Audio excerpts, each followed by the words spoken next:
This podcast may contain explicit language. One's too many and 100's not enough. The Lost Weekend is next.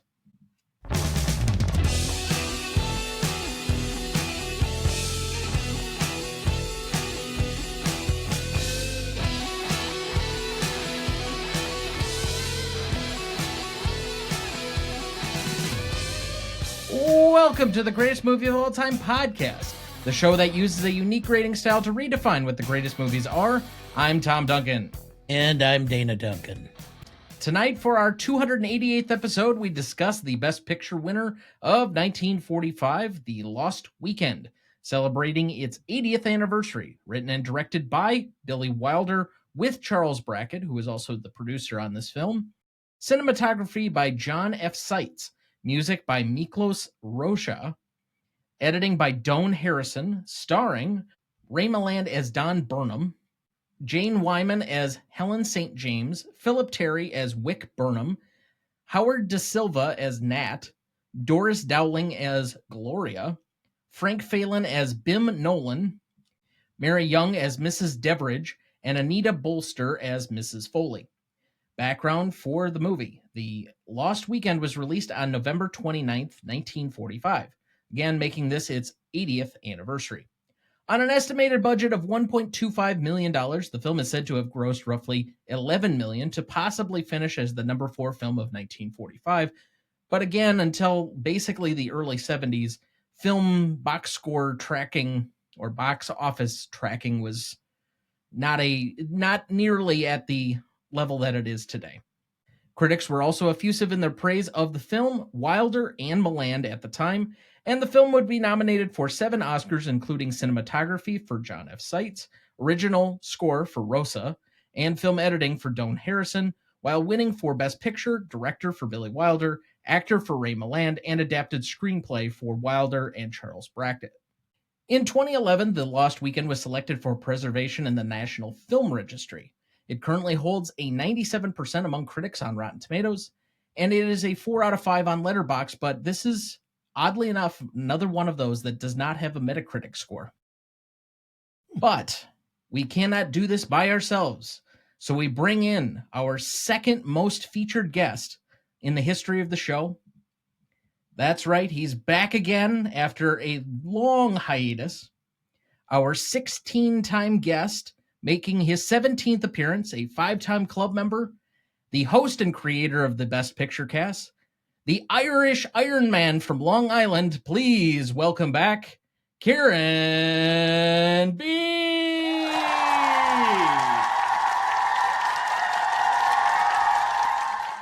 Well, gentlemen, it feels so good to be back. So good to hear that intro music again and the soothing sounds of the clap of the studio audience here at Gmote.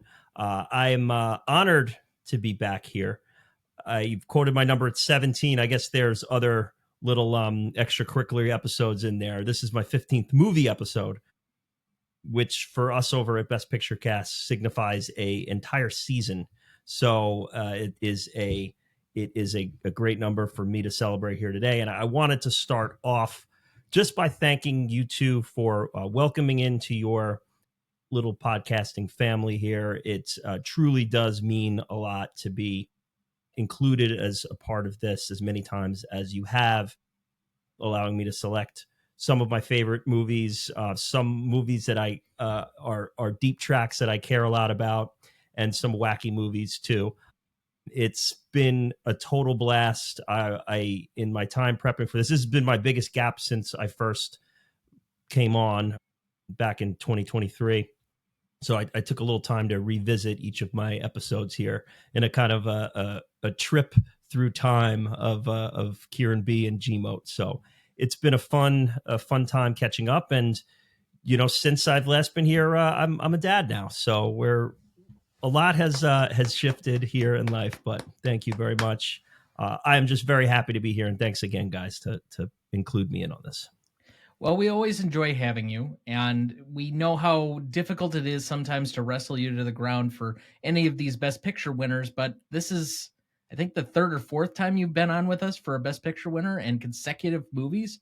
because the last one you were on for was Gladiator, I believe, in April. Yes. Yeah. Way back in April for Gladiator. I did the revisit of the best years of their lives. So this is the second time I'm doing a Best Picture winner in like a true startup Gmote episode here, and happy to do it. I wouldn't do this if it wasn't a movie I cared about and a venue in which I cared about guesting. So I spend more time with you, I think, any more than most of my family. That's probably true. Although Peterson's catching up, I'm expecting him to be at your Thanksgiving table this week. No? No, not quite that level, but and while he's getting closer per se, and he's definitely, I think, in the top 3 at this point, you will be the number 1 most frequent guest by the end of next season. By my count. Wow. You will have surpassed my mother, who is not on much next season. And I think you have like 4 or 5 different ones that you're on. Well, you have some time to twist her arm and get her in the mix. You know, maybe that Lost in Translation revisit episode, you know? I know how much she cares about that movie. Oh, yeah. Yeah, I think I'd have an easier time getting her on the Everything Everywhere All at Once pod. She tends to join you in your criticism of the film. Well, we'll have to cross that road at Best Picture cast soon enough. We're running out of other options of Best Picture winners, so I'll have to do my justice with that soon. Yeah, I think by my count you have 10 left. Something I should know off the top of my head, of course, but me and math and dealing with my my new dad brain is a little tough to just kind of do these things. So I might need help with the math here tonight. But it looks like we're sitting at 85. So it's going to be a little more than 10 come March. I think, would we get to 98 in March? 98 winners? That sounds about right. I think Anora was the 97th winner. And again, it depends on whether you count Sunrise as an equal winner. So far we haven't, but we may just to fill out the season put that in the mix too. So then that would be 99. So yes, about 12 or 13. So like short of a season left here. Yeah, I mean that's going to be quite a turnaround for you guys if you do whatever wins Best Picture this year, like before the end of next year. Yeah. It'll eventually get to the point once we've caught up that we'll be doing a Best Picture winning episode shortly after the movie's won. You'll probably give it each year. We'll probably give it a couple months just to let the dust settle a little bit, because I don't love talking about the movie like right in its precipice, particularly right after a win. There's always a lot of buzz surrounding these not just the Best Pictures, but the actors and all that. And there's, all sorts of buzz, good or bad, whether you call it toxicity, call it fandom, whatever it is. You never quite know what you want. So you don't want to get caught up in the contemporary. Yeah, there's always the immediate backlash to anything that wins these days because we've got to knock it off the pedestal immediately. Yeah. You can't just revel in its greatness for a little while. No, we got to take the shine off the apple. But regardless, I think this is one where all 3 of us are mutually aligned on our reverence for this film. And especially because I think we probably all came about to this film in roughly the same way. It's one of these where it's on the list, but you know next to nothing about it. You may know who Ray Milland is, especially if you're a Dial M for Murder fan. And you probably know Billy Wilder. But outside of that, like the subject material and the rest of it, so when you pop it on, it's this grand surprise of a film that I think more people should be promoting of the film. And this is part of my, I guess, soapbox for the evening. More people should see this movie. I don't think it's nearly as well received or seen or known as some of the other Billy Wilder classics, but I frankly think it should be up there with the Double Indemnities and The Apartment and some of the other ones that we see much more often on some of these higher up lists. Undoubtedly. I'm totally with you. I think this is a masterclass in filmmaking. I can make a case for it being Billy Wilder's best. I know he has 4 others on the AFI Top 100 list, and this is not included in that list. And there's 4 wonderful movies, and not movies I'm besmirching by any means, but I think there is some real next level filmmaking going on with this Lost Weekend. And not to tip our hands early, but he has the same 4 on the CLP list, including one we'll be discussing tonight. But unfortunately, The Lost Weekend did not make the CLP list either. Did either of you have it on yours?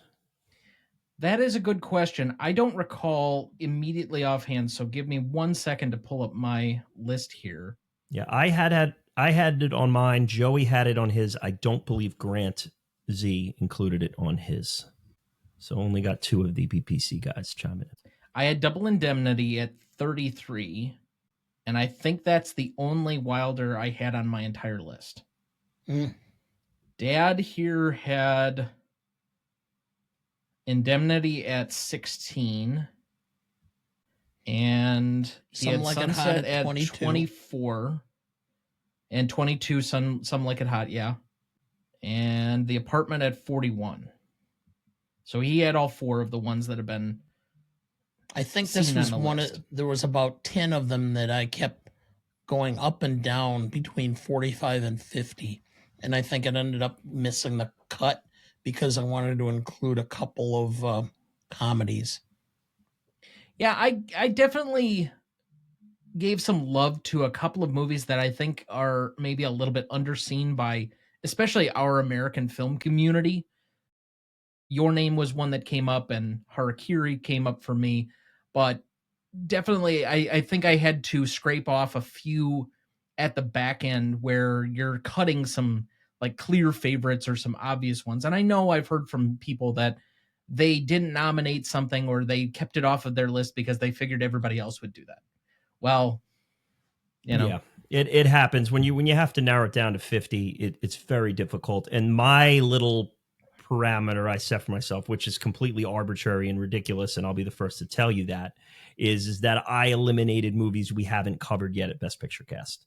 So that took out some heavy hitters in Schindler's List, Casablanca, and The Apartment, all 3 of which would have been on my list in another world. But it just helped me, like you said, Tom, kind of include some other things that I thought might need some visibility in a community like this, just based on what people. And I wasn't concerned about Casablanca or Schindler's List missing the list, nor was I really about The Apartment, which, as you said, did make it too. And I'll let you know in advance a little bit that both of those did make the list. They just haven't been revealed yet. Which I'm sure is not a big spoiler to anyone who's familiar with these sorts of aggregates. I think only the placement of what films finished where is going to be the surprise. It's not the films themselves that I think will be in any way surprising. But that being said, we're all here to promote the hell out of this movie. And I think it's because in many ways, especially in our professional lives, so Dad and I deal with a lot of people that are victims of addiction because we're dealing with disabled individuals. And that's one way in which it has impacted us on a very personal level. But likewise, this is a movie about alcoholism, and he's often in a bar. You have the opposing perspective of being one of the people that may be regularly serving people in this capacity. So from that standpoint, I find this movie to be significantly ahead of its time for how accurate it still feels for being 80 years old. Why is this so relevant to alcoholism and addiction, period? First of all, it absolutely is not just ahead of its time, but pretty wildly accurate in a lot of areas that haven't changed over the years, as you've said. And one thing I look at is just the unfortunate enduring strength of addiction, and how no matter how many people shuffle through this world, it still strikes with a blunt force that doesn't create much different side effect to it and an outcome to it. It's a vicious cycle, as we'll discuss, and something that hit people in the 1920s as it hit them in the 40s, 60s, 80s, 90s and 2020s today. And while our outfits change and our vehicles change, our tendencies tend to stay the same.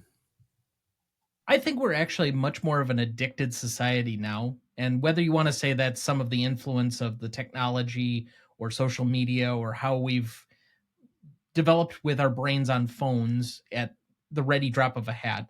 In fact, I think the oft question for that has been, when's the last time you stood in line anywhere and didn't immediately pull out your phone? Like, to see how far we've come in even the 20 years since the smartphone really became a big thing in American life. But that being said, there's so much here that I think was under discussed at the time, but that we're super hyper aware of now. The compromises that one makes with oneself. Oh, it's only going to be one. It's going to be my last cigarette. It's going to be my last hit of whatever it is. And then I'm done. And that'll be enough. And no amount of last ones will ever be enough. You will always seemingly want more. The only part about this movie that I find to be a little quaint and outdated is just how neatly the film seems to wrap up. And that's about the only way in which I think this is still rooted a little bit in the 40s, where you could just kind of like, all right, my willpower alone is going to get me over my addiction. Well, now that's great that you brought that up, and you do have, as you always do every week, some remaining questions. And my little pulpit today is going to largely be about the ending and how I believe it is, as I wrote in Letterboxd from my 5-star review of it this time around. I believe this is one of the most misunderstood endings in the history of cinema, and how Billy Wilder laid it out, how he was kind of forced to lay it out considering the Hays Code and the time and just getting the movie greenlit, and the little nuggets and clues he puts out to where the movie is headed beyond the end title card. So that's something we'll tackle at the end when we do the remaining questions and that it come up and where the characters end up. But I do this time around particularly picked up a couple of other little nuggets in the film that highlight Wilder's thesis of where the movie ends. And I've read the book too, so I have some inner knowledge on that. Not that it tells you anything. It's they're two different mediums, and Wilder went his own way with the script. So, but it was just another kind of supporting evidence as to where I think this thing ends up. I think the ending is really not an ending. It's the beginning of the end, because there's likely a lot more that was taking place after that. Dad, you and I are some of the very few people who have seen or at least have a personal relationship with someone who is able to quit alcohol cold turkey. Like, my criticism of the film doesn't take into account there are some people who are able to do it through sheer willpower. So I guess, what is your somewhat relationship, roundabout manner, with this on a personal level and then overall? October 1968, my dad went into state hospital to dry out. He was an alcoholic, and my mother gave the ultimatum. It was either quit drinking or we're divorcing. And so before my 5th birthday, he was going to be in for 60 or 90 days. So he went in. And when he got out, he never drank again. He did not drink from October of 1968 until he passed in May of 2007. And said he, at some point in time after about the first 4 or 5 years, lost all interest or desire to drink. But that's a rarity. Most of the time, it's individuals who they'll stop and they can do it, and then life gets in their way and things happen and they take a turn and they fall off the wagon. Sometimes they're able to get right back on the wagon and maintain it again. Some don't. But I think each individual is different, and there's a lot of variables that exist in these stories. So that's mine. I've also been aware of alcoholism and drug addiction that's been rampant through my family. You know, my dad's brothers both were alcoholics. Neither of them ever were able to maintain sobriety for any length of time. Both ended up addicted to nicotine and ended up both dying of lung cancer. You know, it just depends. Sometimes it's getting the strength. I think the fact that my mother never drank and really was abhorrent to alcohol may have been a benefit to him, because he was, for how to put this, my parents had a very bizarre relationship. It was they loved each other and at times hated each other, and they would annoy the hell out of each other. And but yet I think my dad always wanted to try to do whatever it took to make my mother happy. And so, to that extent, maybe that was the driving force. I don't know. So, addictions do not always manifest in certain behaviors, they can come out in other areas.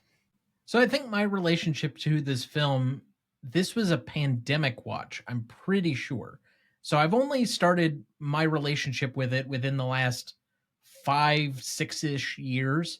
And I believe the first time that I watched it, I think I've now done it 3 or 4 times. I know I did it for my discussion group out of Madison once, but I believe, Dad, that you watched it with me the first time and that you have subsequently only watched it with me since. Is that right? Or did you see it before me? I think I watched it with you, but I think I've watched it one time without you. Okay. But like, was that prior to watching it for the first time with me, or so did you have a different first time? I think the first time I watched it was with you. And I think one other time I watched it with your mother and grandmother. Okay, that would make sense. Kieran, what's your relationship outside of your show? You had probably seen it prior to doing an episode on it, yes? Absolutely. I coming out of college, when I decided I wanted to take my pursuit of seeing every Best Picture winner seriously, because it's something I had kicked around since grade school. But out of college, got some time. Let's make the list, print it out for real. Let's get the checklist out, start checking things off. This was one I picked very early, few reasons. All right. Little top heavy with what I've seen with what's closer to today. So we got to go back in time a bit. Let's pick something from the 40s. Right off the bat, runtime 140, beautiful. The premise, just the pitch line.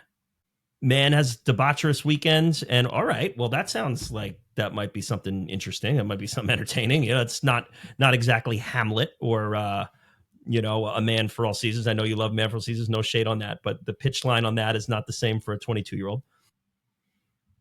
So let's do it. And I really consider this my gateway to classic cinema, not to hard liquor, but to old classic cinema, where I said, whoa, all right, I can spend 100 minutes with a film from the 1940s and not just be intellectually stimulated, be shook, but be fully entertained.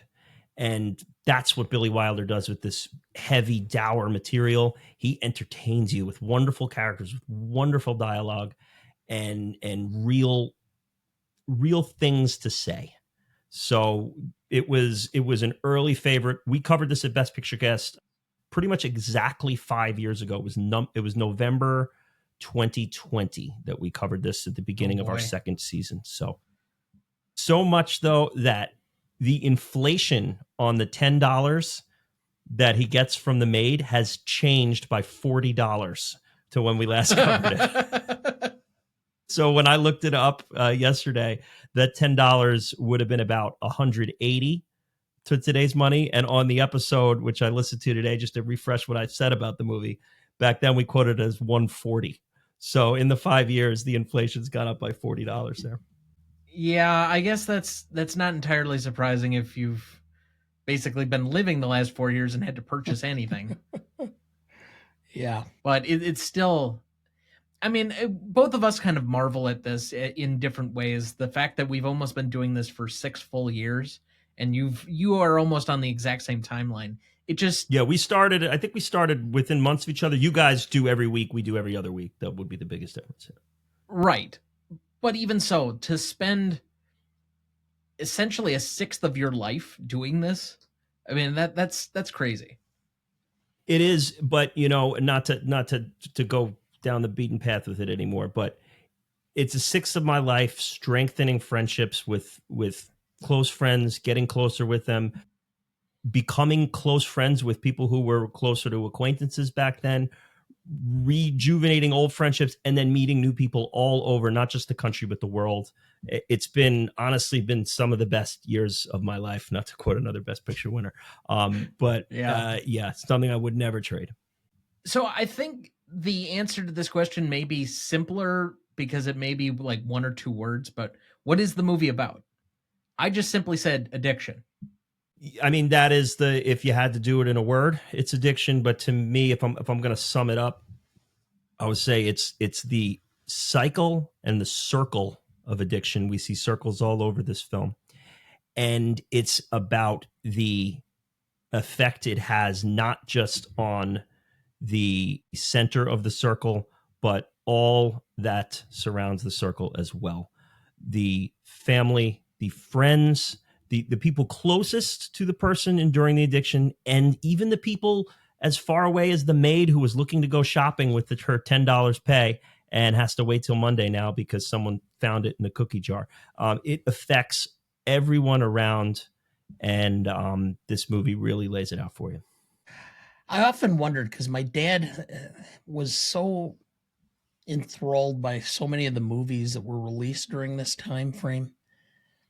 This is not one my dad ever talked about, and he had to have seen it. Maybe it was just too personal to him, and we'll get into that a little bit later. Some of the things that he never would talk about rehab with me, but he did talk about them with my mother, who shared it with me. Some of what he had to go through and the DTs and such. So that's the only thing I can think of is he just didn't want to talk about this because it just was too relevant. Yeah. Well, on that note, do you have our plot summary ready for us? I do. The Lost Weekend follows Don Birnam, Ray Milland, a struggling writer whose life is slipping away because of alcoholism. The film takes place over one long, destructive weekend in New York City, as Don tries and repeatedly fails to break free from his addiction. His brother Wick, Phillip Terry, wants to help Don get sober, but Don keeps finding ways to drink again. The one steady supporter in his life is his girlfriend, Helen St. James, played by Jane Wyman, who refuses to give up on him even as his behavior becomes more desperate. As Don wanders the city searching for alcohol, the film shows his downward spiral with unflinching honesty, highlighted by Milland's powerful Oscar-winning performance. The story builds toward a moment of truth where Don has to decide whether he'll keep drinking or finally confront what's destroying him. Well, thank you, Dad. Circling back to kind of where we started from the beginning, all three of us are big supporters of this film. Why is this not as well received, seen, heard of, publicly known as it probably should be, or at least all three of us believe so? I have some theories, but I'm willing to hear others first. I think we'd probably start with the subject material, and it gets you on two ends.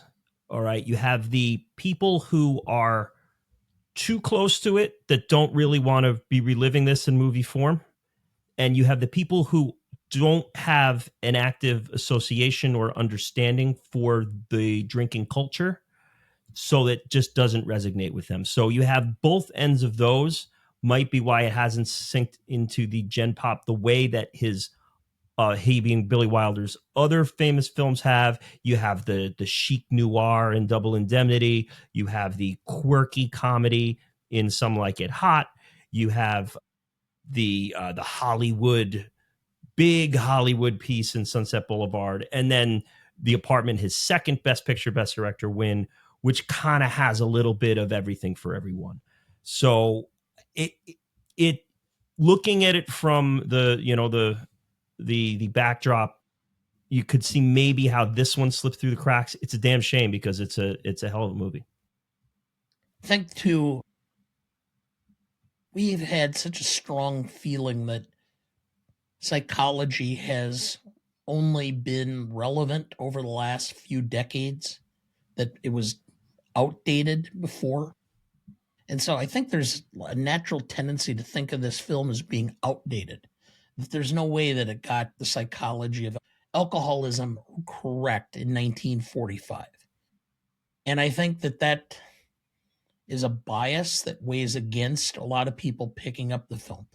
I mean, what we should be doing is it almost needs to be where there's articles in Psychology Today, PhD theses written as to the relevancy of alcoholism is portrayed in The Lost Weekend, that's being done now, that would help to resurrect this film. Not to steal a RDB common refrain, but I think the title of this one is a little too plain.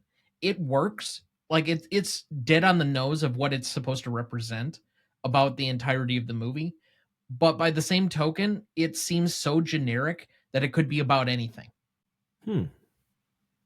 Maybe The Apartment, though, That's fair. Certainly Double Indemnity and Some Like It Hot have catchy names to them. Sunset Boulevard as well. I kind of like The Lost Weekend as a title. Sounds a little like, ooh, what was lost? How was it lost? Where was it lost? I don't know, but it could be. Well, I think the only way that people pick this up, and frankly, the only way that three of us picked it up, is because it is a Best Picture winner. So I guess this is another one of these where if it was only nominated and it didn't actually win, do enough people see it? Because I think there are films like that I've missed out on that are nominated, are perfectly good films. And for whatever reason in the cycle, it was 20th Century Fox's year to win Best Picture that year, or whatever, in this rotation where Hollywood was awarding itself in the 30s and 40s. And some of these probably aren't as well known, that I wonder how many of these other films that are still very relevant or underappreciated are out there like this. Because I remember seeing this for the first time and saying, holy shit. Yeah, it still would have the Wilder tag on it. So, but would probably then, you look at an Ace in a Hole or a Stalag 17, so it's tough to say because the movie does hold up. So there is that, but I tend to agree. I think it might get lost in the shuffle if it was just a nominee. Well, by the same token though, and this is one where Dad and I both watched it only because we had it on for prep. How many people have seen The Major and the Minor? Don't even know what it is. Exactly. That's his first full studio feature with Ray Milland in the lead and Ginger Rogers. Isn't that right? Correct. Yeah. Big stars. Like, you have to seek it out to see it. I think it's available on Internet Film Archive, so you can watch it. It's a short film. It's aged horribly. Oh, it's a short film, though. Yeah. Too. Okay. So that. But it's one of those like quaint 1940s films that you can watch very easily, and it's charming, even though it's incredibly outdated. Yeah, if you can find it, right? So that, like, Billy Wilder's someone I'd love to go along with his filmography and watch all those things. But I think finding those early movies is just going to be such a scavenger hunt. It's like, will that be worth it?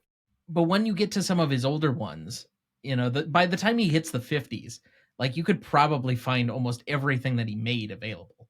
Yes. I mean, with the lone exception, like Stalag 17 was a little difficult to find, but, other than that. So let's go to some Did You Know? I think I have some good ones for you guys here. Did you know? In 1944, Billy Wilder was traveling from New York to Hollywood by train and stopped off at the Chicago train station to buy some reading material for the journey, as one does. One of these books was The Lost Weekend. By the time he'd reached Hollywood, Wilder knew this would make the ideal basis for his next film. Billy Wilder felt the need to tackle the subject of alcoholism as a direct result of his experience of working with Raymond Chandler on Double Indemnity. Wilder made the film as a way of explaining the condition to Chandler himself. Showing the book up for the viewers at home. Yes, if you're watching on YouTube, you can definitely see that. So, did you know? Billy Wilder claimed the liquor industry offered Paramount Pictures $5 million not to release the film. He also suggested that he would have accepted had they offered it to him personally. Yeah. Gotta like those kickbacks. Did you know? Ray Milland checked himself into Bellevue Hospital with the help of resident doctors in order to experience the horror of a drunk ward. Milland was given an iron bed and locked inside the booze tank. That night, a new arrival came into the ward screaming, an entrance that immersed the whole ward in hysteria. With the ward falling into bedlam, a robed and barefoot Milland escaped while the door was ajar and slipped out onto 34th Street, where he tried to hail a cab.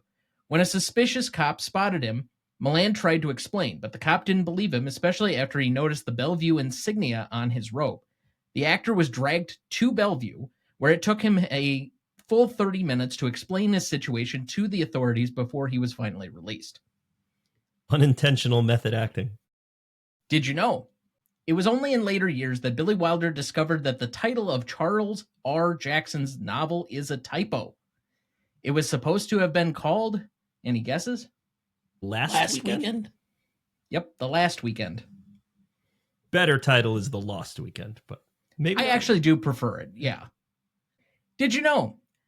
The first film featuring a theremin on the soundtrack, a musical instrument that produces a strange wailing sound that later became familiar to 1950 science fiction film audiences.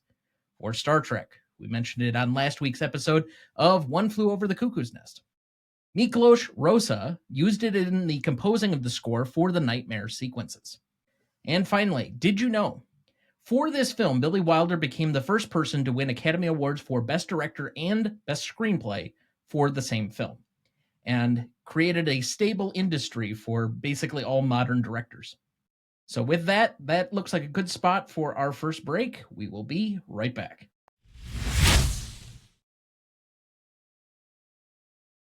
Before we jump back into the episode, next week for our 289th episode, we welcome back Clarissa Beckstead of the I've Seen That One podcast to revisit the horror classic Psycho from 1960, which celebrated its 65th anniversary earlier this year. Directed by Alfred Hitchcock, written by Joseph Stefano, cinematography by John L. Russell, music by Bernard Herrmann, editing by George Tomasini, starring Anthony Perkins, Vera Miles, Martin Balsam, and Janet Leigh. You won't want to miss that one, so watch ahead of the show by searching the Real Good app to find where it's streaming for you. That's REELGOOD. All right, coming back here from the break. Kieran, what is up with you and where can people find you? All right. Well, you can find me at Best Picture Cast, wherever you get your podcasts. That's Best Picture Cast, just how it sounds. But what I wanted to highlight today is my back catalog here at Gmote. That's what I'm promoting here today, because this is episode 15. Today is a monumental time for me. I have, as you can see, the shirt here.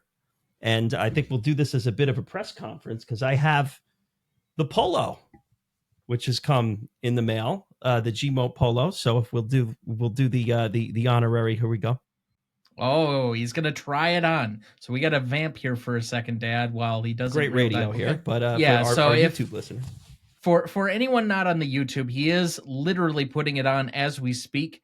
Oh, the humanity. There we go. How do I look? Looks good. Oh, it looks great. Does it fit okay? Of course. It fits great. It fits awesome. But I got to put the hat on too. Hold on. Okay. Oh, sorry. Wrong hat. Whoops. Sorry about that. No, that was the right. Is it the wrong hat, though? Is it the wrong hat? That was my Brewers hat. Yeah, here we go. There's the hat, the polo. We got the full uniform. It's official now. 15 films. please go back and check out the 15, any of the 14 times before now that I've been on the podcast. Actually, on Twitter, I put a little thread together of those movies, so you can go to Best Picture Cast Twitter and check that out. I think if it's okay, can I read them in ranking order? This is your opportunity to shine, so take the time however you'd like. Okay, so on Twitter, if you go to Best Picture Cast, it's one of my recent posts. I put a thread of the links to all of the episodes. You can check them out. I put them in sequence order. But we're going to go from 14 to 1 in how they rated on the Rubric here. We start with number 14, by far, as an entirety, the funniest episode would be Saw. Coming in at a 33.24. Didn't fare so well. I did pick up my funniest 3 moments, and this did rank in that. Guest Jalen Salah had probably one of the funniest podcasting quotes I've ever heard. And it was, quote, "I've met a lot of guys like this Jigsaw guy, and let me tell you something, they all suck." I just shrugged my shoulders and said, "Oh, that's just amazing." Okay, so number 13 was Bad Day at Black Rock. Don't let the ranking fool you. It's a great movie. Just, might not be super Rubric friendly in its deep track nature, 38.15. Our last sub 40 movie here would be Billy Wilder's Stalag 17, ties in today, 38.83. A Dana deep track favorite and a favorite of mine as well. A William Holden Best Actor win. At 11 would be Gran Torino. A 40.06, just survives the dreaded sub 40 tag. Now the top 10 in reverse. My debut episode, Cat on the Hot Tin Roof, 41.53. And looking at all the scores and going through, say, I might have been a little excited as a newcomer. If I were to go back, I might have lowered some of those. But number 9 was Fistful of Dollars, the first movie in the Dollars trilogy. That was a 43.73. In the 8 zone, Up in the Air with Peterson W. Hill in the mix. I will admit, after some time has passed, while I will never deny my love for the film and for George Clooney, the 9.13 classic is slightly regrettable. Slightly regrettable. That means that at least probably 2 of us had it at a 10, and I think it was me and Peterson. And, if Corns wants to revisit that, I will tip my cap to that. But 9.13 classicness. Okay, well, yeah, what can you do?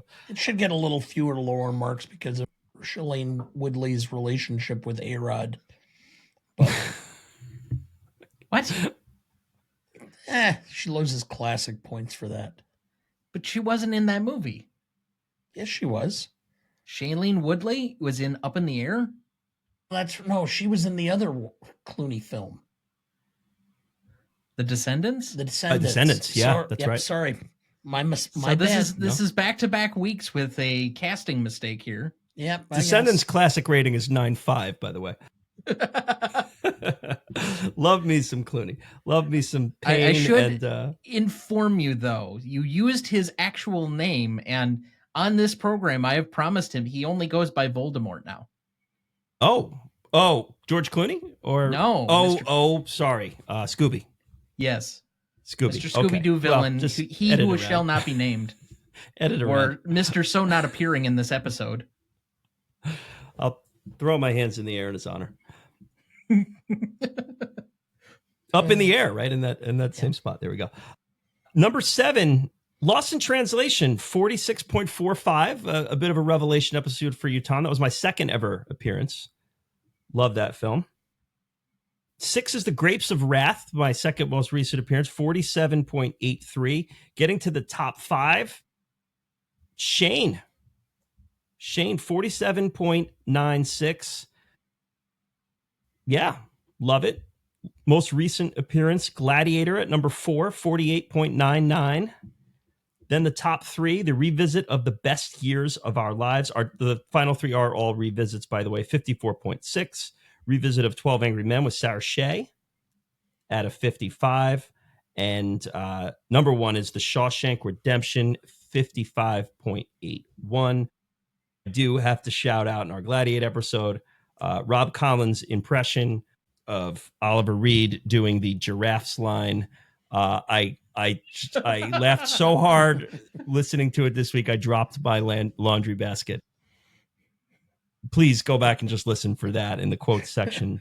And then I have to shout out Clint's nipples in our review of the Rookie, which you guys lost last year's Giants versus Packers bet with Tommy DeVito marching down the field. In the end there, we reviewed The Rookie, but Clint Eastwood's The Rookie, and the very jarring sex scene in that movie. If you can call that sex. I don't know really what to say beyond that, but very funny moments there. I love and appreciate you guys for having me on. And this year's Giant Packer bet didn't go as well. Didn't get the backup quarterback magic I was looking for. Yeah, and what, pray tell, do you have to watch? Correct me if I got the title word arrangement wrong, but I think it's something along the lines of Adventures in Tiny Town. It's The Terror of Tiny Town. It is a 1939 Western with an all little people cast. Okay, and it's on Tubi, and it is mercifully, I believe, an hour runtime. So if you happen to see, or if you're a fan of MASH, it is referenced. The episode where they're trying to get The Moon is Blue, Klinger keeps struggling to find a film that they haven't seen, and he talks about The Terror of Tiny Town, and they all are like, hissing and booing and all. So it's a real film. It made a little bit of a recovery as being one of the worst films of all time. And so I thought I could think of nothing better than to have you watch that. Well, the Giants get everything they deserve this year, and I'll be right there with them as I watch The Terror of Tiny Town. I guess early 2026, I'll hop on and give you guys my my Tiny Town takes. Sounds good. All right. So with that and all the promotional value that entails, I will tell you that we have not yet decided on what 20 will be, but it sounds like it's going to be expensive for the producers of this show. That's all I will mention right now. Okay. Well, I will settle for the famous spotted cow 6-pack. So I don't need that. That, or maybe like a Dana inspired t-shirt that just says simply because on it, or just some sort of some Dana merch. But I think the I like the spotted cow 6-pack. He doesn't like that I've done this, but I keep a list of all of his like go-to crutch phrases, and I should create a bingo card once, simply because it's like a free space almost. The crutch phrase is so diminutive, though. I get fired up when I hear it. It's like a catchphrase. It's like when The Rock comes out and says, if you smell. I'm thinking maybe like one of those like, buttons like from. This is great. An easy button. Oh, Staples. From Staples. Right. And it will just be me going, okay. Yeah. Okay. I mean, that's about what you're most famous for outside of that. That and do you need help with the math? Amazing. Yeah. So, I'm stuff. shocked you don't have a soundboard yet, Tom, ready to go of you guys. Oh, I mean, I could probably pull clips. It would be pretty easy, but yeah, I'll save that for a rainy day, let's say. Gotcha. I think by the time we get to 25, though, based on the expense of what it would take to procure what they're thinking about for 20, that we just let whomever wants to pick out their own specialty episode, and we just let them run wild with it. Ooh. Like they get to pick a movie? They get something that we cover, either with them or without. Basically, punish us, spoil us, do something that like you think we've wronged you in some way, anything like that, we'll make a special exception and allow you the freedom to basically come in and almost run the show. So we can do an episode of Dirty Harry dressed up as Lord of the Rings characters. I think that would confuse people, but sure. Well, I would hope it would confuse people. Just as we have yet to, it's not set in stone, but one of the things we are considering for the 20 is actual liquor glasses with the Gmote symbol on them. That's incredible. I mean, that would be a hell of a gift there. Some shipping cost expenses there. Well, which, life is, as I say, it's only money, and it's to the point where I'm getting old enough where I like spending it because I've yet to see a U-Haul follow behind a hearse. I mean, I would be buried in my Gmote liquor glass there, so it would be in the hearse with me. But regardless, that brings us to our next segment of the show.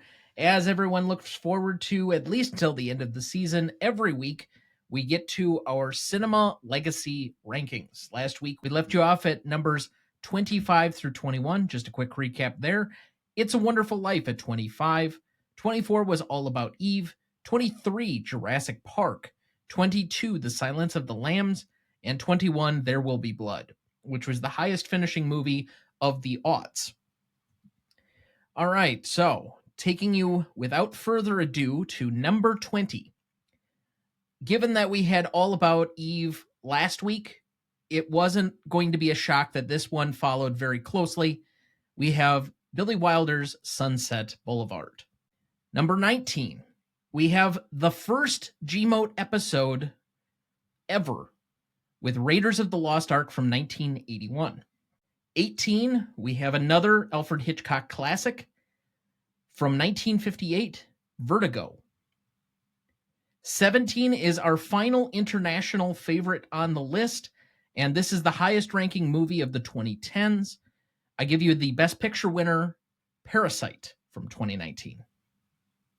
And finally, the last movie of the evening that we will reveal here is number 16.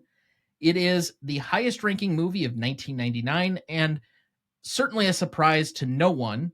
We covered it early on in our show, and I think at some point we will obviously revisit it as well, but it ranks highly on our list, and that would be The Matrix from 1999. So, just a quick recap again. Number 20, Sunset Boulevard. 19, Raiders of the Lost Ark.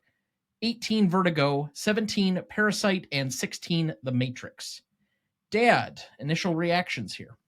Vertigo being up there, I mean, it's been considered by a lot to be Hitchcock's greatest. I find it interesting. I don't think it's the highest on the list for Hitchcock. It is not. So, and I think we probably got it right. I love Hitchcock. I am not a huge Vertigo fan. It is one of my middling Hitchcock films. There are several that I much prefer to it.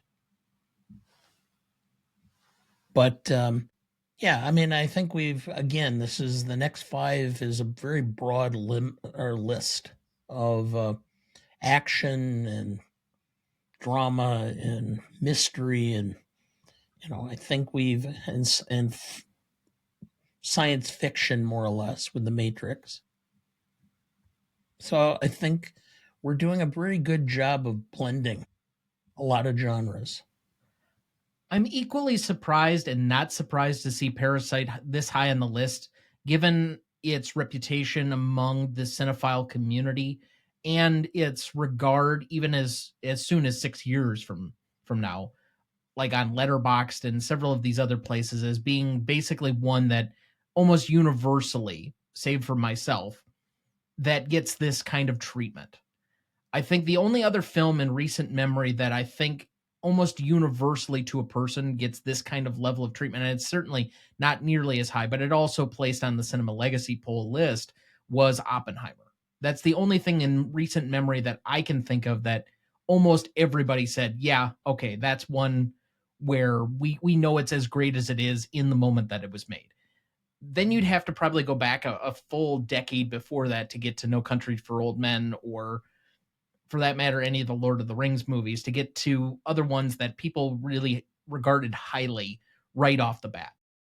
That being said, Sunset Boulevard, as I mentioned, was not going to be a surprise. I think a lot of people had Sunset Boulevard and All About Eve basically back to back on their list. I know of a couple of people that definitely did that. Joey R. was one of them. I know that Voldemort also had it back to back on his list. So there were people where I think those two movies are very closely associated, to the point where I don't know if you can watch one almost without the other. But I'm impressed by the list and what has actually placed, because it comes to about the point where I figured it would. I'm more than anything curious about the overall rankings individually per movie, because like The Matrix, I think could have easily been placed in the top 10, but to see it here at 16, it doesn't feel out of place either. So all of these are going to be favorites that we've watched many times. We've covered all 5 of these on our show at one point or another. And I think we've covered every single movie from here to the top of the list at least once on Gmote before. But just stay tuned. If your favorite movie or the one you had at number 1 has not yet appeared, it is likely that it's still in the final 15 here. I will make a brief, I shouldn't disclose this, but The Terror of Tiny Town is not yet to be done on the list. Oh my. I had both Vertigo and Parasite on my list, both pretty high. I had Parasite at 26, which even looking at it was a little higher than I thought I had it at, and Vertigo was at 30. Sunset Boulevard was, I actually think it was 51. Like, I think it was the final cut. That and Ordinary People, I believe, were my last ones. Mm-hmm. As far as the other two, Matrix wasn't on my radar. I like me some Matrix, but just wasn't a choice for me. It feels super high, but I respect it and all that. So there's no gripes there. And I have a weird relationship with indie and the movies. Like they were movies I watched all the time as a kid, and my revisits as an adult haven't gone great. So I think that's like one of those where I have to sit down and give myself like a weekend where I'm like, all right, this is Indiana Jones weekend. Don't half-ass rewatch, like let it all come back in. E.T. was another one like that for me, where like I had so much exposure to it as a little kid that as an adult, I just had no interest in watching, and rewatched, and it is what it is kind of thing. But a great list of 5 movies to have in the discussion for. And I think most of these place relatively highly within the overall Gmote list as well, which there's probably going to be quite a bit of overlap. I think Parasite is one of the few that kind of got pushed a little bit further down the list, again, for somewhat of a recency bias.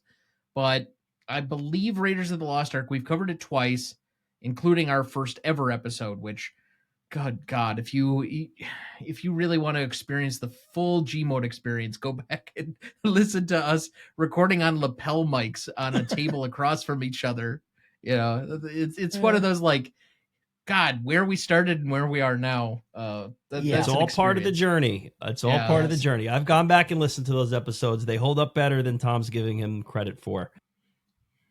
You gotta love where you came from. You gotta respect those roots. But yeah, I don't know. There's so many favorites in this list, and I think all of them have had a significant cultural impact, whether it's in the world of cinema or at large. And it's tough to say that any of these doesn't deserve their overall place. So some additional factoids here, or some stats. This is our 8th and last international film on the list. Parasite joins Ikiru, Ran, Spirited Away, In the Mood for Love, Portrait of a Lady on Fire, Train to Busan, Rashomon, and Seven Samurai. And so that closes that out. As I mentioned, it's also the highest ranking film of the 2010s. So we've now closed out the last 3 decades, the 2000s, 2010s, and the 2020s to basically give you the top ranked film for all of those. I don't think we've finished out any other decade to this point, maybe with the exceptions of maybe like the 20s and the 30s. I don't think we have any from those decades remaining. This is our 13th sci-fi film in The Matrix, Jurassic Park, Star Wars, Back to the Future, 2001, T2, Blade Runner, Interstellar, E.T., Eternal Sunshine of the Spotless Mind, Wall-E, Arrival, and King Kong. We still have 2 more on the list to go. I think this is by far the single largest individual genre category. Then we added 1 more Best Picture winner this week with Parasite. So far, we have 24 winners all told. We have 2 from the 20s, 3 from the 30s, 2 from the 40s, 3 from the 50s. Surprisingly enough, the most with 4 from the 60s, 2 from the 70s, 1 from the 80s, 2 from the 90s, 2 from the 2000s, 2 from the 2010s, and the lone exception with Oppenheimer in the 2020s. Then, let's see here. Third and last Billy Wilder film on the list. So Sunset Boulevard is his highest ranking one overall, with Double Indemnity and The Apartment also being recognized at numbers 47 and 110. This is our third Alfred Hitchcock on the list in Vertigo, joining Rear Window at number 32 and Rebecca at 104. This is not his last film on the list. It is our fourth Steven Spielberg on the list in Raiders of the Lost Ark, joining Jurassic Park at number 23, Saving Private Ryan at number 63, and E.T. at number 72. This is also not his final film on the list. And then our first and only Bong Joon-ho film, as well as the Wachowskis. They will not be otherwise recognized beyond the 2 that are on the list. I think by most people's accounts, those are their masterpieces. Justice for Bound, though. Great film from the 90s. The director breakdown, still we have Kurosawa topping the list with 5 overall films recognized. We have 4 from Christopher Nolan. We got our 4th film from Steven Spielberg. This evening, we have 3 from Quentin Tarantino, 3 from David Fincher, 3 from Stanley Kubrick, 3 from Paul Thomas Anderson, 3 from Billy Wilder, and 3 from Alfred Hitchcock. Then we have a large list of 2 that I will refrain from listing here. Decade breakdown overall, 4 films from the 1920s, 5 from the 30s, 8 from the 1940s, 11 from the 1950s, 10 from the 1960s, 13 from the 1970s, 12 from the 1980s, a whopping 19 films from the 1990s. You can definitely tell the influence of the 90s kids here. 12 from the 2000s and 10 from the 2010s, with 1 lone exception in the 2020s, again, Oppenheimer. And that is, so far, your Cinema Legacy poll up through numbers 16 to 122, or 120 plus ties, I guess is the official way to put it. We still have 15 more films left to go. So, Dad, I know that you know very well what's on the list coming up, but Kieran, any predictions on what may befall us yet on your final episode of the season? Well, I certainly think there's a few that everyone can set their watch to. You brought up how many Best Picture winners have been named. So 24, and that's just what's been named so far. So that number is going to grow as we move forward. We know that. I mean, I feel like I'm spoiling by saying this, but because I don't know anything for the listener, but I am sure Casablanca is going to come up. I'm sure The Godfather is going to come up. We can go down the line with a couple of others, but one of the things that we looked at is that some of these Best Picture winners are being tossed around throughout the list. I think if you in our Discord, we chatted about how many times was a Best Picture winner included. I don't remember the exact number, so I'm not going to pretend to quote it, but it was a pretty nice percentage of films from the general reaction of it. So while I don't want to sound like the defender of the Academy, because I'm certainly not. The Academy gets things wrong all the time. But I think that we can look back at the list of Best Picture winners and say that they're worth tipping your cap to historically, at the very least. Has The Godfather 2 come up yet? It is not. Okay, so I would guess that's on there. Casablanca, Schindler's List, The Godfather. probably maybe one I'm forgetting, but that would probably be the ones, the best picture winners at least, that I'll predict, and I'm going to leave it at that. Any thoughts on what might be the number one film? I have a hankering that it may be my personal number one. That's my guess. And a previous episode of the show that I've been on involves a prison and some people trying to get out of said prison, whether they do or they don't. No spoilers, but that's my guess. That has not yet come up on the list, and I think that would be a worthy entrant at number one. But we'll find out here in about a month from now, when this episode releases, to when the final two films are revealed. So that takes care of another week on the Cinema Legacy poll. As always, please follow us on any of the socials at GMOT Podcast, wherever you follow social media people. Apparently we have a Facebook because people were tagging us on it recently, which is kind of unusual for me that I didn't know that we, I guess, had that. But that's also available to you for all the older listeners that we have, since I don't think there are too many young people still remaining on Facebook. But maybe I'm wrong. I don't know. I can't say I know what the young people are doing these days now that I'm 35. But okay. But any other social media following, I know that we have the full list either in some type of thread on Twitter, Blue Sky, and I'm pretty sure Instagram, that you can follow there, and you can go back through all of the 120 plus ties that have been revealed to this point. There is also, and I should continually mention this, and I often forget, but on the RonnieDuncanStudios.com/Gmote website, there is a available full accounting of the list with hyperlinks to the individual episodes of the ones that we've covered so far. So you can find all of that there and click through on anything that we've covered, as well as anything that we haven't covered. I promise you we will get to all of these in time, any of the ones that we haven't covered to this point. But otherwise, we left off at best performance. Dad, who did you have down? Ray Milland. I did as well. I went in a different direction with Billy Wilder, the director.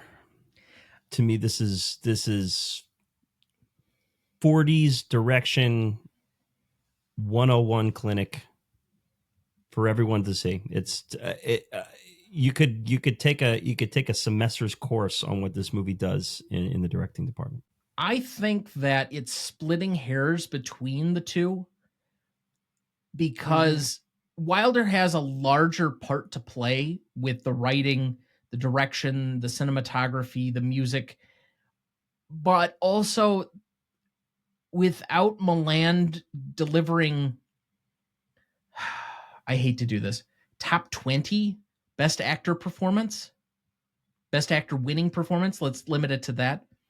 I don't know if this movie is nearly as good as it is, or holds up as well as it is. Like, there are certain ticks and tells that he got so well that, like, to now seem almost cliche. When you begin the film and he's becoming, like, very obstinate. Why are you accusing me of things? Why are you questioning? Can't you just trust me? And everybody in their life knows that person who, you know, they're lying when they get like that. They get kind of like belligerent about shit. And you're like, okay, fine. I don't want to fight you, but I know you're full of shit right now.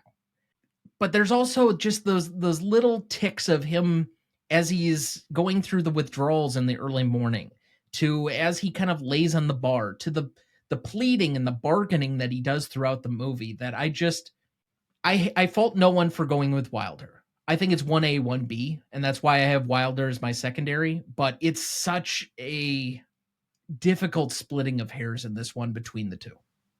Tom, you have this as a top 20, I'm sorry, but top 20 best actor win?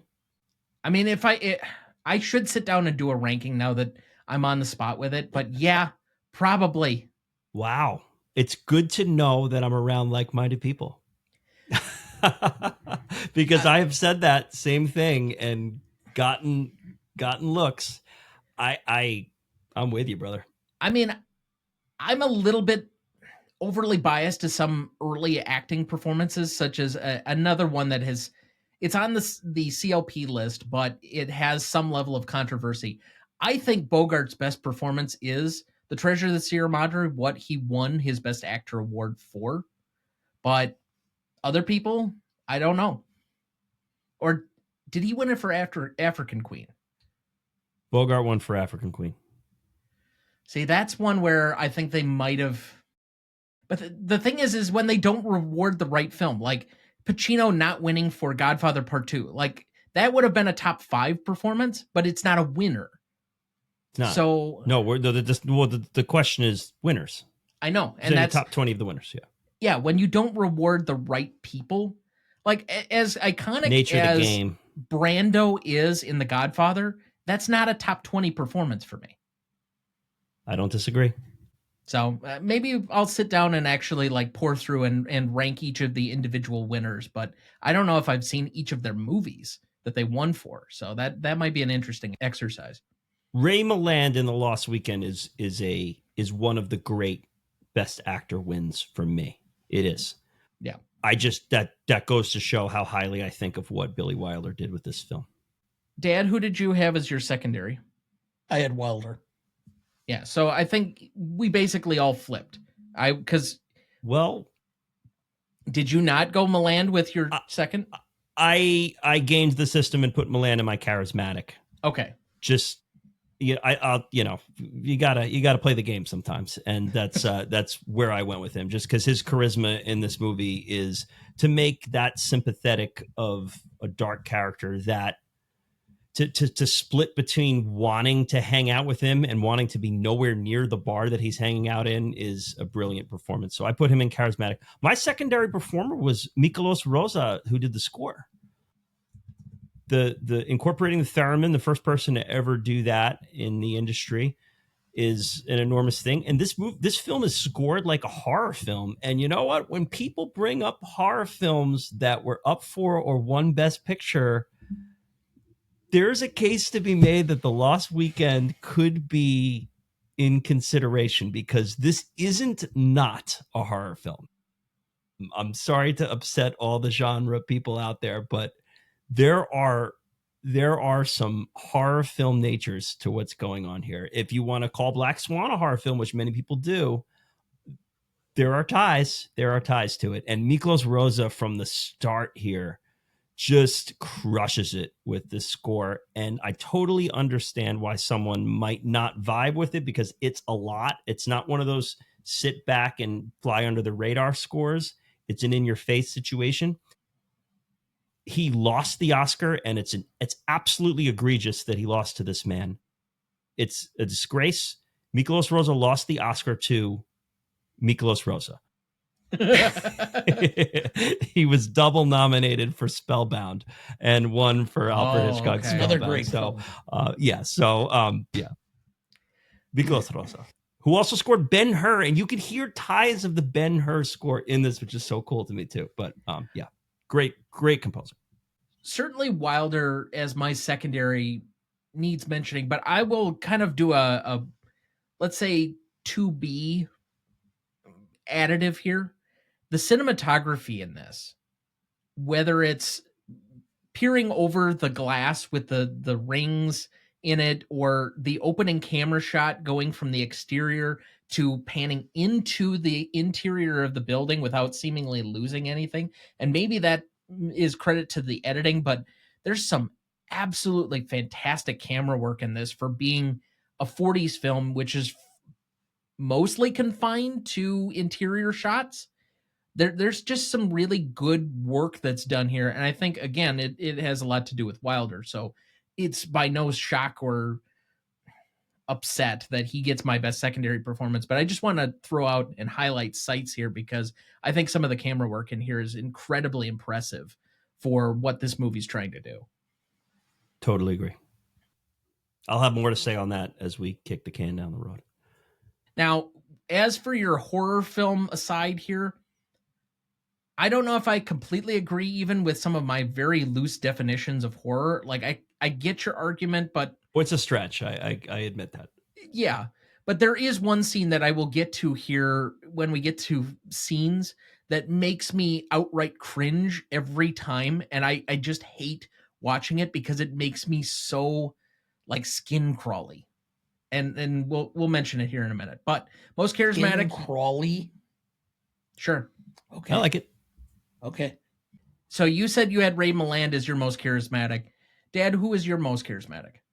I had Rosa. The music ended up becoming a genre all to itself. I mean, the fact that he came in and made that into some sort of like, I mean, it became so common in so many different facets of cinema.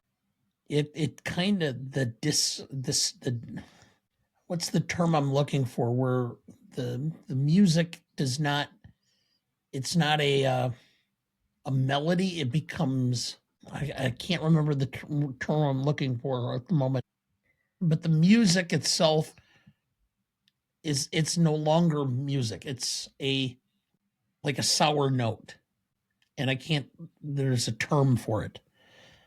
Haven't studied enough music to remember the term offhand, but yes. So I think it has a life of its own. I'm going to go a little off the beaten path with this one. This is somebody I just wanted to recognize because I think he's an important character to the overall story, even as a supporting character, but who builds a rapport with the audience and becomes the archetype for his kind of character moving forward, whether people recognize it or not. And I'm going to go with Howard Da Silva as Nat, the bartender. Hell yeah. Mr. Boynham. Yeah. Watch any bartender movie in the 2010s or now and tell me you don't see this guy as from 80 years ago in modern depictions of bartenders. We just watched the movie Blue Moon, which is a recent Richard Linklater film, and Bobby Cannavale is just doing a Howard Da Silva impersonation through that whole film. I thought of Blue Moon too when watching this one. The influence is clearly there. Let's talk about the influence. We talk about the horror genre. There's definite influence in The Shining from this film. Another bartender scene in that too. I love Nat in this film. I love it. And he'll come up a little later for me too. Also, tip your bartenders. I mean, we talk about the wait staff, but your local bartender, let him know he's appreciated here. Christmas is coming up. Tip them, and if you go out of your way to order a water, you better drink it. Okay, drink that water. Don't make the bartender pour the water and then just storm out of the bar, leaving it on the table, unless you tip. Biggest nitpick in the movie. I tend to tip bartenders about the same level as wait staff. Yeah, that's fine. That works. Let's move to best scene here. I have 5 nominees. Bottle Out of the Window, which is basically the cold open where we have the tracking shot going from the exterior to the interior, but we see the ominous bottle just hanging out the window, and we're not quite informed yet what exactly is going on or what the movie's supposed to be about, but it's a really good entrance point of not necessarily treating the audience like it has kid gloves and allowing us this little peek into what the movie's going to be about without exactly explicitly saying what it's going to be about. Then I have Coat Mishap, which is the scene where he ends up meeting Jane Wyman's character, and obviously during the play or the intermission, he's having his withdrawals from not being able to drink. I have Nightclub, which is the scene I referenced before as the most cringy. Every time he goes into that nightclub and steals the purse, I want to skip that scene so bad every single time. I'm like, don't do it, oh God, just put it back, please. Every single time I watch this movie. Tom, I just want to make a quick note on that scene because that is the best scene of the book itself. The way it's written, it's written from the first perspective where he's going through the process, and as he's describing himself go through it, it's written like he's James Bond, and he is doing an Ocean's 11 heist of this purse, and it's so easy for him that he almost feels bad for the people around him. And there's this quick cut of like everyone around him basically watched him do it the whole time. Like they were like, this is like, he at no point was he fooling anyone. He just embarrassed himself throughout it and then went through there. And in rewatching it after I read the book, I was looking to see if, like, how was this adapted, and was it crushed? So yeah, a really hard book to adapt, and Billy Wilder took it, and there's some times where you adapt a book, it's like you take it and you just kind of verbatim do it. This is one of those unadaptable pieces that he was just took the ball and ran with it and did an amazing job. So certainly in the mix. Then I have as my fourth nominee here, Mental Ward, which I think needs no further explanation. And then the final one, which starts to maybe happen by the point where you kind of see it in the Mental Ward, but it flips it when he goes back to his own apartment. And that's Hallucinations, where he sees the rat and the bat, and they're in the hole in the wall. So he's having his own detox issues himself. Now, I know that there's plenty other of scenes that you can still pick here. These were only the 5 that I thought were the most important, but what did I miss? There are 2 different sets of Nate's bar scenes. Those are my 2 also. And okay. I just lumped them together as Nate's bar. So I just have that as, there's 2 different groups, but it's one set. To me. Yeah, I had those 2 also. Him walking into the bar for the first time and meeting everyone and kind of being sober and getting indoctrinated to the bar. And then the second time would be the next day with the breakfast and him talking about writing his book. And that leads into the flashback of the jacket. So those are the 2 that I wanted to highlight. So that adding those 2 in, we have Bottle Out the Window, Nat's Bar, Coat Mishap, Breakfast Bar, Nightclub, Mental Ward, and Hallucinations. What is the best scene? I have Nate's bar. It's where he is... Correction, Nat. Excuse me, Nat's bar. Excuse me. Nat's bar. It's the scene where he is recognizing himself as an alcoholic, but not admitting that he has a problem. It's where he's trying to rationalize everything. Just one drink. Oh, don't wipe that up. I like the little rings. I think that is the most telling thing of a or a non-reflective or self-reflecting alcoholic that I can think of in anything in a movie or book. It just is the epitome of not recognizing the problem, but recognizing the circumstances, if that makes any sense. So to me, that's by far the most or the best scenes, because I think it sets up everything else. I often attack best scene by trying to think of what's the scene accomplishing the most and has the highest degree of like difficulty and quality to it. But for my pick this time, I'm going to go with the scene that's the most affecting for me, and it is the nightclub scene. As I mentioned, like, it is the one that gives me the most difficult and emotional reaction within the film. If it's okay, I'm going to kind of merge my best and favorite segments because they're somewhat married to each other. My favorite comes first, and my favorite scene is when he walks into Nate's bar for the first time and gets himself indoctrinated, and he's starting his weekend, and there's this level of youthful excitement to him as he's having his first few shots. And you can understand how a character like this can be remotely charismatic and intellectual and conversational, and he's meeting different characters as they come through, and he's a bit of a presence in the bar every time. And that's what he says, don't wipe the circles away, let me have them.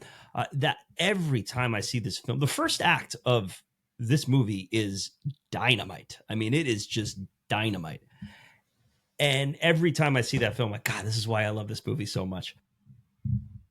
I think the best scene is the second time he comes to the bar and talks about writing his book, and the setup to the bottle, quote unquote, which is what he's going to call his book, which is merges into the coat scene a little bit too. So you could kind of put those two together as a hybrid, because it's then a flashback, it's a framing device for the leopard coat scene, which is a phenomenal scene too. So if we're doing the broader scope, you put them two together, but that second pair into, and there's essential dialogue between him and Nat about the end of the book, which plays into what I feel the end of the movie is. So all about Nat's bar for me, all about Nat's bar. As far as my favorite scene, I'm going to go with the coat mishap, simply because I have a fondness for meet cute scenes, and this is endearing. Mm-hmm. Doesn't have to be more complicated than that. Totally agree. My favorite scene is the nightclub scene, simply because it is by far the most cringy. When you're an alcoholic, that should be the scene that's, to me, the most favorite, because it most exemplifies the level that you are willing to go to supply yourself. As far as the most indelible moment for me, and I don't think there's any one thing that just naturally sticks out to people, so this is going to be a little varied, but I really enjoy the opening because it inserts you into the movie very subtly, but that bottle out the window, it's just this little teaser that you don't understand why it's there, but once you recognize, you're like, oh, this is what I'm in. And it's just the cleverness of that device early on, signifying you're in the hands of a master, I think is a great entrance point. And anytime I turn the movie on, that's the point at where I'm like, oh, yep, all right, I remember exactly where I am. Here we go. Tom, I wish I thought of that. That's a brilliant answer. I have to go with the bottle in the lamp shot when he's just torn his apartment apart, and he's just defeated, and he just looks up and sees the shadow of the bottle in the lamp, the circle shadow, all the circles in the movie. We'll talk about that more.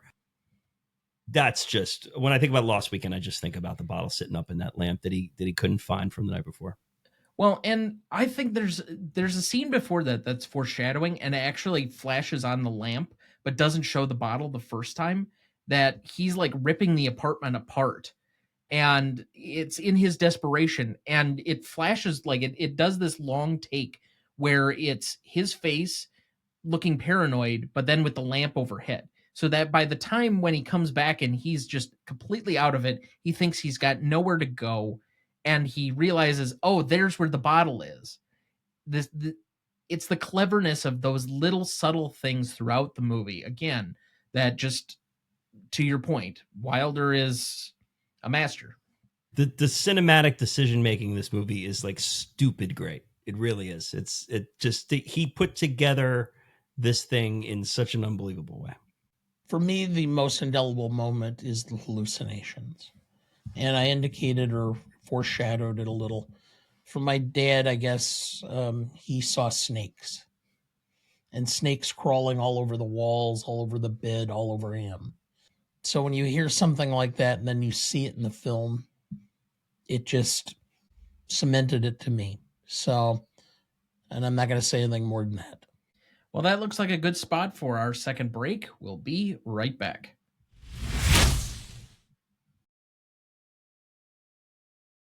Before we jump back into the episode, and before we get to the Stanley Rubric in a minute, if you're ever curious about our master greatest movies of all time list that has every graded movie we've ever discussed on the show, there's a link in the episode description of every episode of this show, or you can go to RonnieDuncanStudios.com and find us the top entry on the greatest movie of all time podcast show page. That has the grades we've done so far for all 261 movies we've graded, and we continue to add more each week. Make sure to check that out as we go and follow along. Dad, do we have anyone to remember this week? Yes. Humayun Rashadi, 78, Iranian actor, director, Kite Runner, Taste of Cherry. Dan McGrath, 61, American television writer, The Simpsons, King of the Hill, Saturday Night Live. Elizabeth Franz, 84, American actress, Broadway, The Death of a Salesman, Tony, winner. Brighton Beach Memoirs, film, School Ties, Christmas with the Cranks. Richard Derbyshire, 65. English singer, songwriter, producer. Band, Living in a Box. Jimavilla, 70. American television journalist. ABC News. Tatsuya Nakadai, 92. Japanese actor. Ron Harakiri, The Human Condition. Cleto Escobedo III, 59. American musician. Cleto and the Cletones, and band leader for Jimmy Kimmel Live. Sally Kirkland, 84. American actress. Anna, Days of Our Lives, Coming Apart. So there are a few names that stick out to me immediately. Dan McGrath was a longtime writer on multiple different shows and had a definite influence on particularly animation in the 90s and 2000s with The Simpsons and King of the Hill. He had an effect on Saturday Night Live, so that's one. I'm not as familiar with some of the names on here as well, but I'll recognize one specifically, and that'd be Tatsuya Nakadai, for his work, particularly because I've not seen Ron or The Human Condition yet, but this is a film, much like some of the other ones that featured on my list, that I've seen basically one time. And it was for a discussion that we were having offline or in a separate conversation where I watched Harakiri for the first time. Somebody picked it because it's the #1 rated movie on Letterboxd. And I'm like, all right, another Japanese samurai film. I mean, I kind of like these, but some of them are old hat and what. That film is worthy of being the #1 film on Letterboxd. It is my #5 of all time that I submitted for the CLP list, but it is an outstanding film that I think more people really need to watch, because it is not just a basic samurai film. It's very much a mystery film. It's a noir film. It's got so many things wrapped into it. And it's a father's struggle that he's imparting to the audience that I think reframes it in such a way that is almost revolutionary to the genre itself. So if you enjoy some of the samurai films, and if particularly it's not a Kurosawa film, but it's very much in that style. If you enjoy Japanese samurai films like that, please go out and see, do yourself a favor and see Harakiri.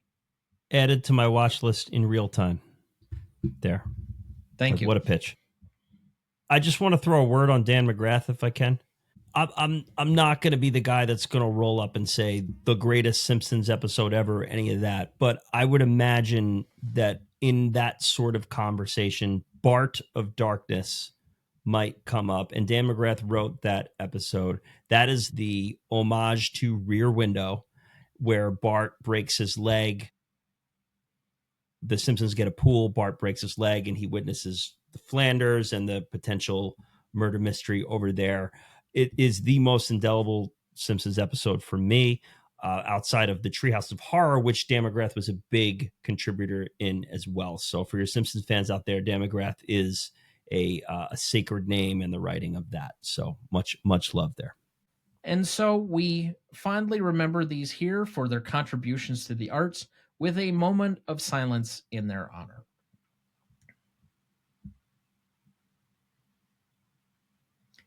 Thank you. Let's move to best funniest lines. I will admit, in putting this together earlier this evening, I would have thought for as good of a dialogue as this film has, there'd be more quotable lines, but I'm really not finding a ton here. So I'm going to start with Nat moves to wipe away the circle of whiskey from Don Birnam's glass. Don Birnam.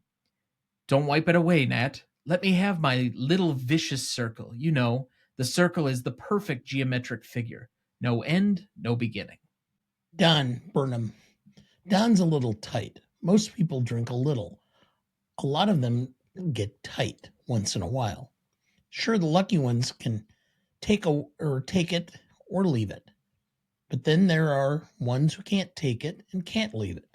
What I'm trying to say is I'm not a drinker. I'm a drunk. Man, I'm the opposite. I think I could quote this entire screenplay. But here's one of my favorite lines of it. The ladies in the street. That's the nice young man who drinks. Oh, yeah. Those 40s sentimentalities there. That's an RDB favorite. I will pull out this one that I'm sure my dad had on his list because he often cites it to the wrong person who is actually quoted for it. Most men lead lives of quiet desperation. I can't take quiet desperation. Okay. So much sorry. Who do I misquote it to? You often cite it to Oscar Wilde. Yes. And that's not who said it. Who said it then? It's Henry David Thoreau. Oh. I looked it up after the last time that you said that, and I'm like, that doesn't feel like an Oscar Wilde quote. So whomever, I think, Dad, you're up. Bim. Nolan. It's just like the doctor was just telling me. Delirium is his disease of the night. Good night. Don. None of that 12-year-old aged in the wood. Not for me. Helen St. James. We're both trying, Don. You're trying not to drink, and I'm trying not to love you. Wick Burnham. Trees and grass and sweet cider, buttermilk and water from the well that's colder than any old... Don. Wait, please. Why this emphasis on liquids? Very dull liquids. Also Wick Burnham. Don't you know that with you, it's like stepping off a roof and only expecting to fall one floor. That actually is good, and I didn't see that one. Unbelievable quote. Don Birnam. Just give me another drink. Nat. Mr. Boynham, this is the morning. Don Birnam. That's when you need it most. In the morning. Haven't you learned that yet? At night, this stuff's a drink. In the morning, it's medicine. Don Birnam. I've never done anything. I'm not doing anything. I never will do anything. 0, 0, 0. Don Birnam. It shrinks my liver, doesn't it? It pickles my kidneys, yeah. But what does it do to my mind? It tosses the sandbags overboard so the balloon can soar. Suddenly, I'm above the ordinary. I'm competent, extremely competent. I'm walking a tightrope over Niagara Falls. I'm one of the great ones. I'm Michelangelo, molding the beard of Moses. I'm Van Gogh, painting pure sunlight. I'm Horowitz, playing the Emperor Concerto. I'm John Barrymore before the movies got to him by the throat. I'm Jesse James, and I'm the two brothers. I'm all three of them. I'm W. Shakespeare. And out there, it's not 3rd Avenue any longer. It's the Nile, not the Nile, and down the barge of Cleopatra. My final one here. Don Birnam. Let me have one, Nat. I'm dying. Just one. I'm out.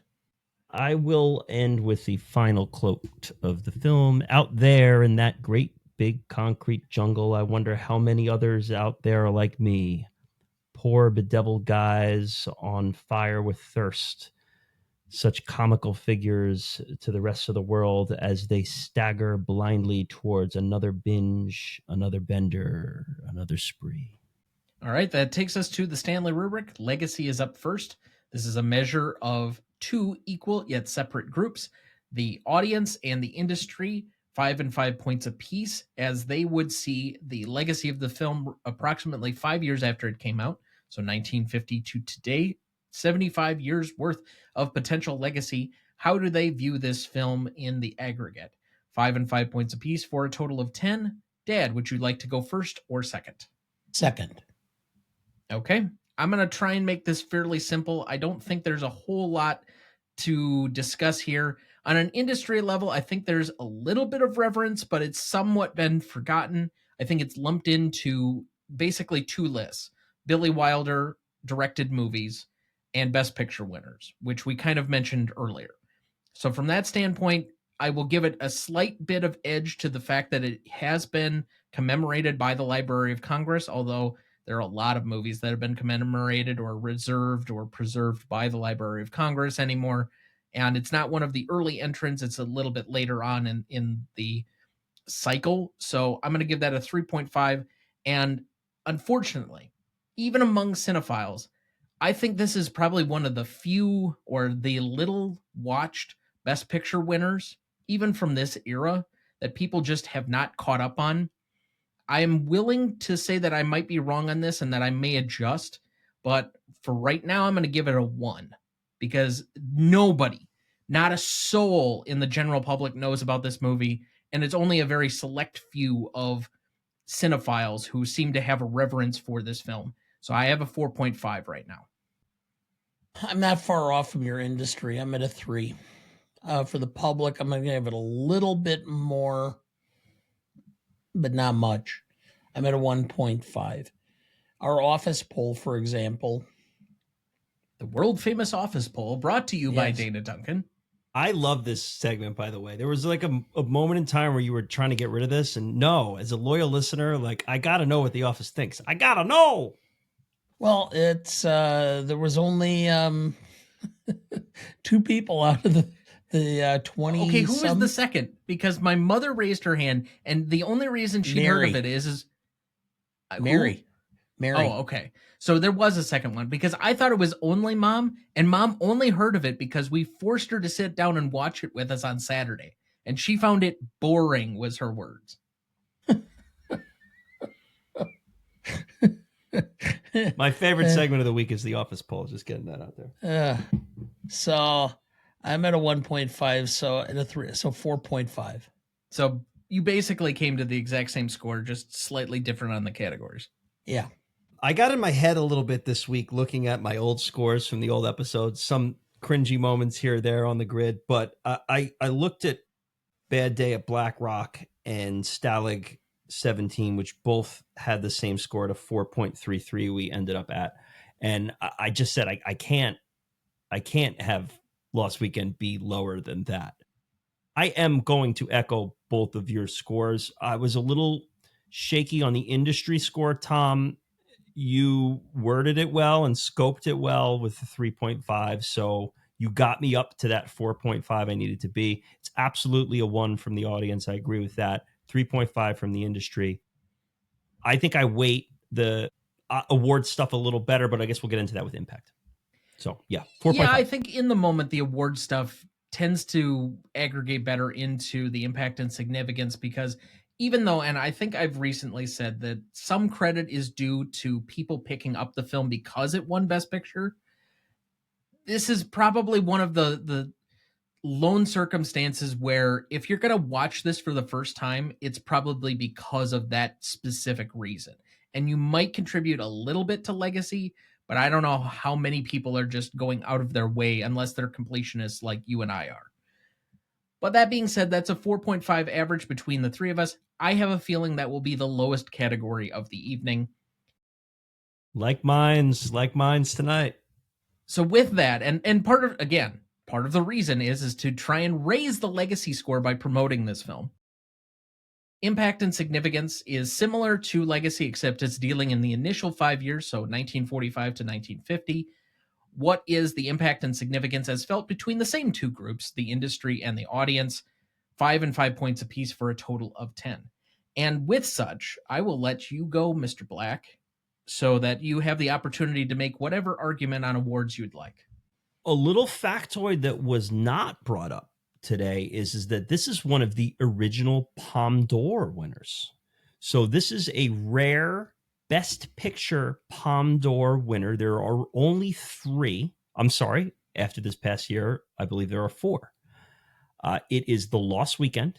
It is Marty. It is Parasite, as we cited this week on the Cinema Legacy list. And I believe this past year's Best Picture winner, Honora, adds to that list. So there are 4. So this was a Best Picture winner, a Palme d'Or winner, a Best Actor winner, a Best Director winner, a Best Writer winner, which means it is an award short of the elusive Big 5. Now, Jane Wyman, who we haven't brought up yet, who is phenomenal in this film, and I results may vary with her performance, but I actually, the more times I watch this film, the more I'm impressed by what she's done with what she's given. And it's a shame she didn't get to be the first lady, but I won't litigate that. this could have been a big 5 winner. It was offered to Katharine Hepburn. She turned it down. I think it's a worse movie with Katharine Hepburn in it. But as she takes the role, maybe the campaign looks sexier. Maybe it gets in that. This is, in the moment, this is a big, big deal. It is industry. It's a slam dunk 5. Audience, as you mentioned, I believe you said, it's a little shady with the box office. Okay, but if it's 4th, people went out to see it.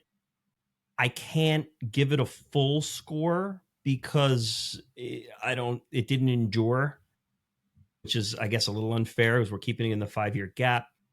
There's also a slight bit of makeup love because he got snubbed with Double Indemnity the year before against Going My Way.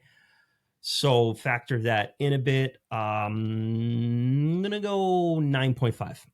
5 and a 4.5.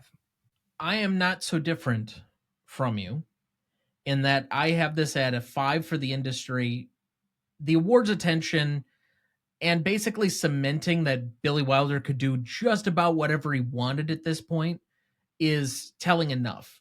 Between Double Indemnity and then cementing it with Best Picture, Best Director, Best Screenplay, or Best Adapted Screenplay, he basically got carte blanche or a blank check from there on to do whatever he wanted. He didn't fully take advantage of that until 1950 and then beyond. Like, his run in the 50s is unassailable.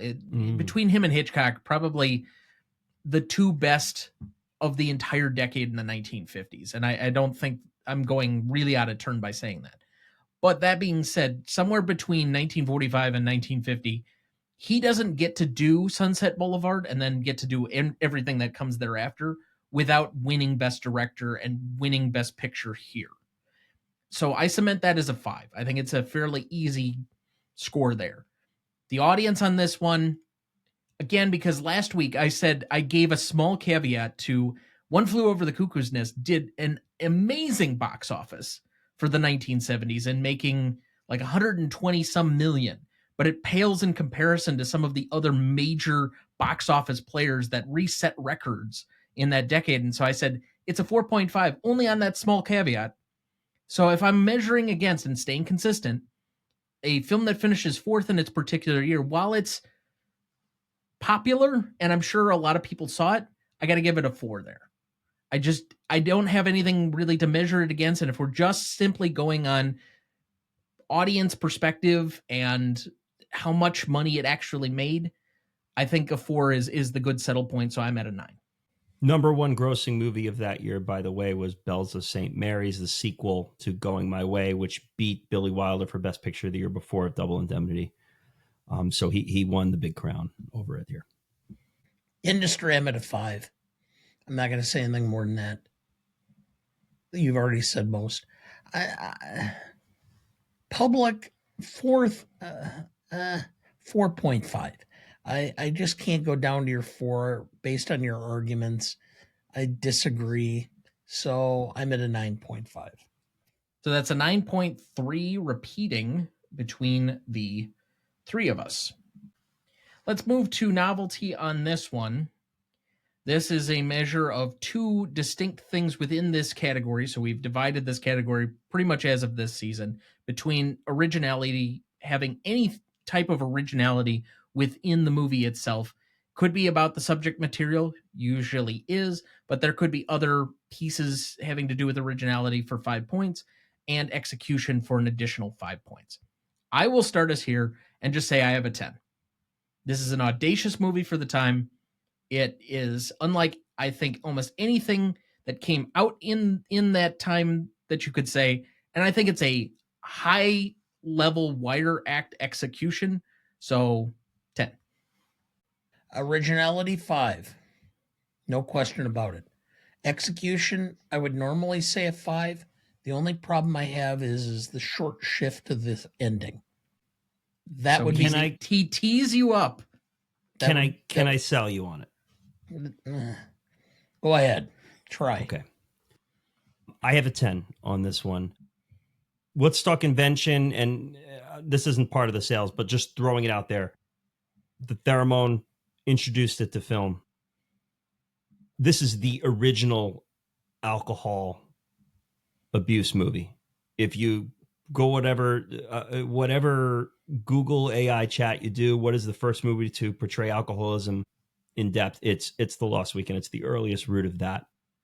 The shot of him walking on the road to pass the time is a famous shot that's used. It's rooted back to this film. That's the inventiveness. Novelty with that's originality, execution. My favorite thing about this movie, and we're going to bleed into rewatchability, but is the reference and the usage of shots. So we reference the circle, like don't take my circles away from me, the circle. You can pick the circles out in this film everywhere you go. Every time I watch it, I find a new one, whether it's the cigar store Indian with the circle in his hand, whether it's the girl going up the stairs with the hoop, whether it's all the lamps with the circles in them, the clocks with the circles in them, the circles on the bar, of course, the spiral in the barbershop window, the globes outside the pawn shop. He's constantly referencing the script with visualities. Now let's talk about the end, the abrupt ending, the end. We talk in the bar about we don't know how to end this thing. Bartender goes, I know how it ends. Guy runs on the tracks or climbs the Empire State Building and dives off. That's how it ends. We get a shot of the Empire State Building at the beginning of the film.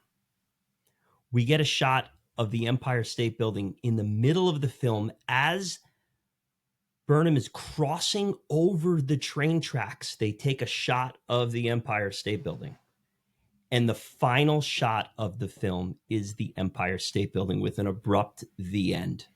I think the abrupt the end is the real end of where this character is going. That's my thesis and my theory of the film. It's referenced a few times in the script. I don't think a movie could be executed any better from a director's standpoint. And the originality, I think we all agree, is the perfect score. Now, I will also say, and maybe this is just in fairness, I think your argument is that the ending doesn't age well, and that could be actually reserved to classicness, which is where I dinged it a little bit, but not in execution. So I think you have latitude to still make the same argument, but maybe you're in the wrong category. Well, I agree. I mean, I did take a little bit down on classicness for that reason. The problem I have is the execution makes it seem clean. And what it does is to me, what it should have been was Birnam admits he has a problem, but he should have acknowledged that this is going to be a long road. And it kind of implies that he's going to get over it. And that's where I have a problem with the execution in the script itself. But would an alcoholic in the moment ever admit that? Would be my question. Is like there's no resolution to this. Like he's saying, "I'm good. I'm gonna get a script to this copy to this guy and this guy." I don't think there's any evidence in the end of this film that this is a happy ending. I think it's a happy end of the day. I don't know about that. I think it's a happy end of the day. I don't think this guy is well at the end of this. Well, we'll get to that later. But again, I think, Dad, you're projecting modern sensibilities and how most of these movies would go in a modern sense onto a film that wasn't trying to be that. And kind of, all right, you have to send the audience out on at least a little bit of a clean note for them. Like, this isn't the 70s where it's gritty and you could have just said Don Birnam dies in the gutter. It's not that kind of era. Correct. Yeah. He was in a code era restricted time of filmmaking. I'll go with the 10. Okay. So then that's a 10 average between the three of us. Now, I will give you carte blanche here because, as everyone knows, Classicness lives in the gray and you are our senior nuance correspondent. So do whatever argumentation you would like here on Classicness. I give you the floor.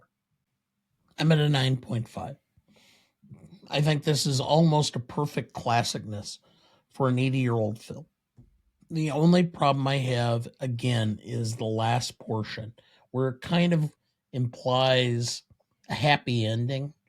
And for those of us who have, spent time living around addiction, been involved with addiction, know people with addiction, it's seldom a clean ending.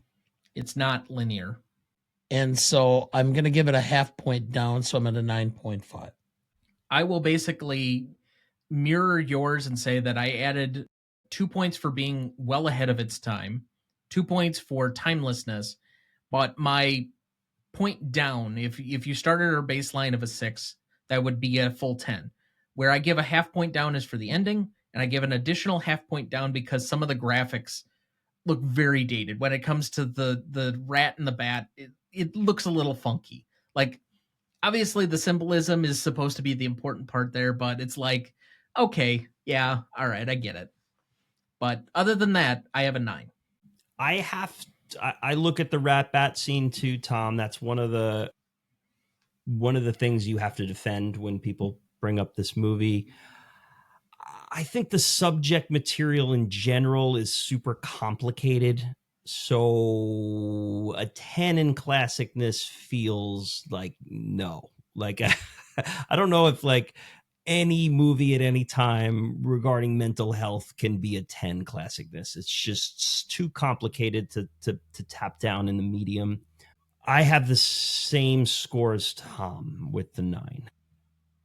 Because it does need to be said how well some of this ages 80 years later, the struggles that are going on and how we analyzed it as a filmmaker then as how we're analyzing it as filmmakers today. But yeah, I'm my original one was 9, so we'll go with that. So that's a 9.17 between the three of us. Let's move to rewatchability then. Insert your own subjective test. The original, let's say, subjective test on this one was aptly named after our guest when he tried to come on and basically introduce a legal version of this as catnip for us.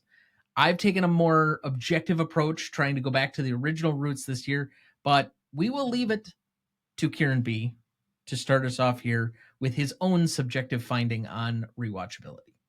So my original test for those OG listeners out there, or the newbies in the mix, was how often do I go back and say, I need to put that back on? Like I haven't seen that in a while. Let me put it back on. And the other one is if it comes across my desk, if it's on Pluto or Tubi or back in the day on TNT, or it's floating around, it's on. I got to stop and watch it.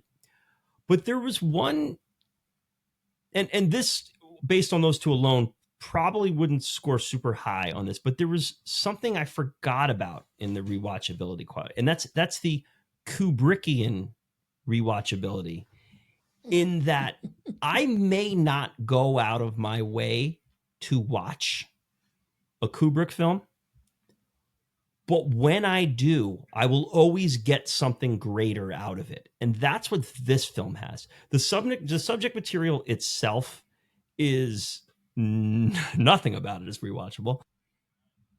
40s films in general, accessibility and all that, we get all that. But I got to tell you, I watched it the other night and picked out things I had never seen in it. Tom, the line I gave about the jumping off the building and going one floor, I had never heard that until I heard it the other night and was like, whoa, what a line. I paused the movie and had to type it down into my phone. It's just an incredible line. You jump off a building, expect to drop one floor. Another Empire State Building reference, by the way. Expect to drop one floor. What an incredible comment.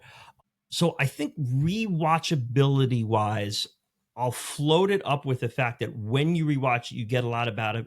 But there's no way could be a yearly watch. It just really couldn't be. I mean, it's not designed to be that way. I think I'm going to be kind. I was going to be kind and give it an 8, but I think to be fair, I'll go 7.5. I'll go 7.5, saying that, like, traditionally it would be a standard. Like, I'm obviously not going to turn it off if it's on.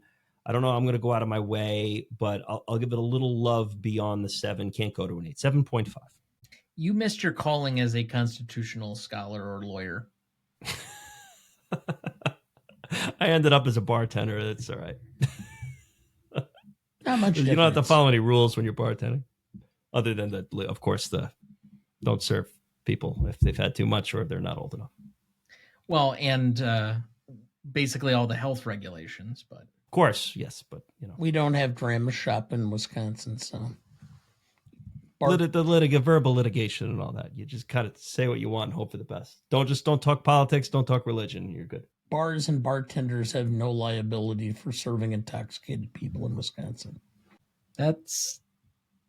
Well, I'll leave that to you. Anyway, go ahead with your score. Let me put it this way. I'm in a movie subgroup on Reddit. A young girl, 14, I think, put out and said, okay, for all of you people who are, movie people, I'm trying to develop an appreciation for older films. Is there a older film that you would recommend? Without missing a beat, my response was, watch The Lost Weekend. I'm going with an 8 because I'm one of these people that's going to be out there championing this film on a regular basis. I'm going to be telling people they need to watch this film.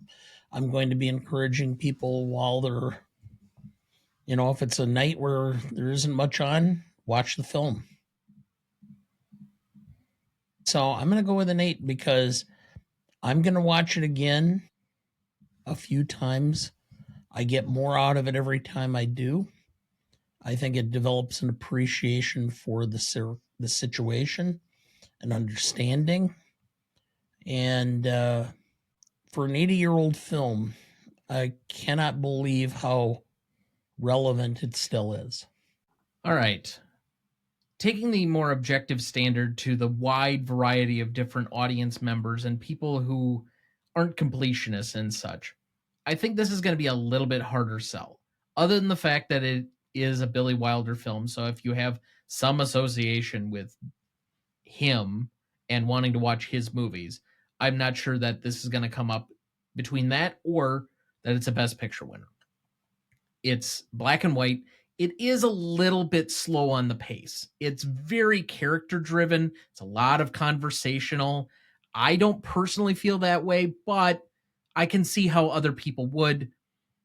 I think that the subject material is very difficult. And so by that extension, I'm going to give it a 5 because I think this is going to be a little bit harder sell than some other favorites that Kieran's been on before. Like, I think Bad Day at Black Rock might be more enjoyable and easier to sell than maybe this movie might be. Can I liked what Dana had to say. Can I change my score to an 8 from a 7.5 to an 8? He convinced me to go up 0.5, please. He already started putting in his number, didn't you? He correct. Impacted me. Oh. He impacted me, and it was significant. It was a so classic good. and novel statement. That is so good. I want to rewatch it. Well, it's good that I remembered enough of the other math here, but it will move the positioning. So instead of this being a 6.83, it's going to be a straight 7 for rewatchability as the average between the three of us. Now, how that will move in the scoring, I will tell you here in just 1 second. But, so audience score on this one, we had an 81% for Google users and an 89% for Rotten Tomato users, giving us an 8.5. So to repeat the categories, we had a 4.5 for Legacy, by far the lowest category, 9.33 for Impact and Significance, a 10 for Novelty, a 9.17 for Classicness, a 7 for Rewatchability, and an audience score of 8.5, giving us a final total of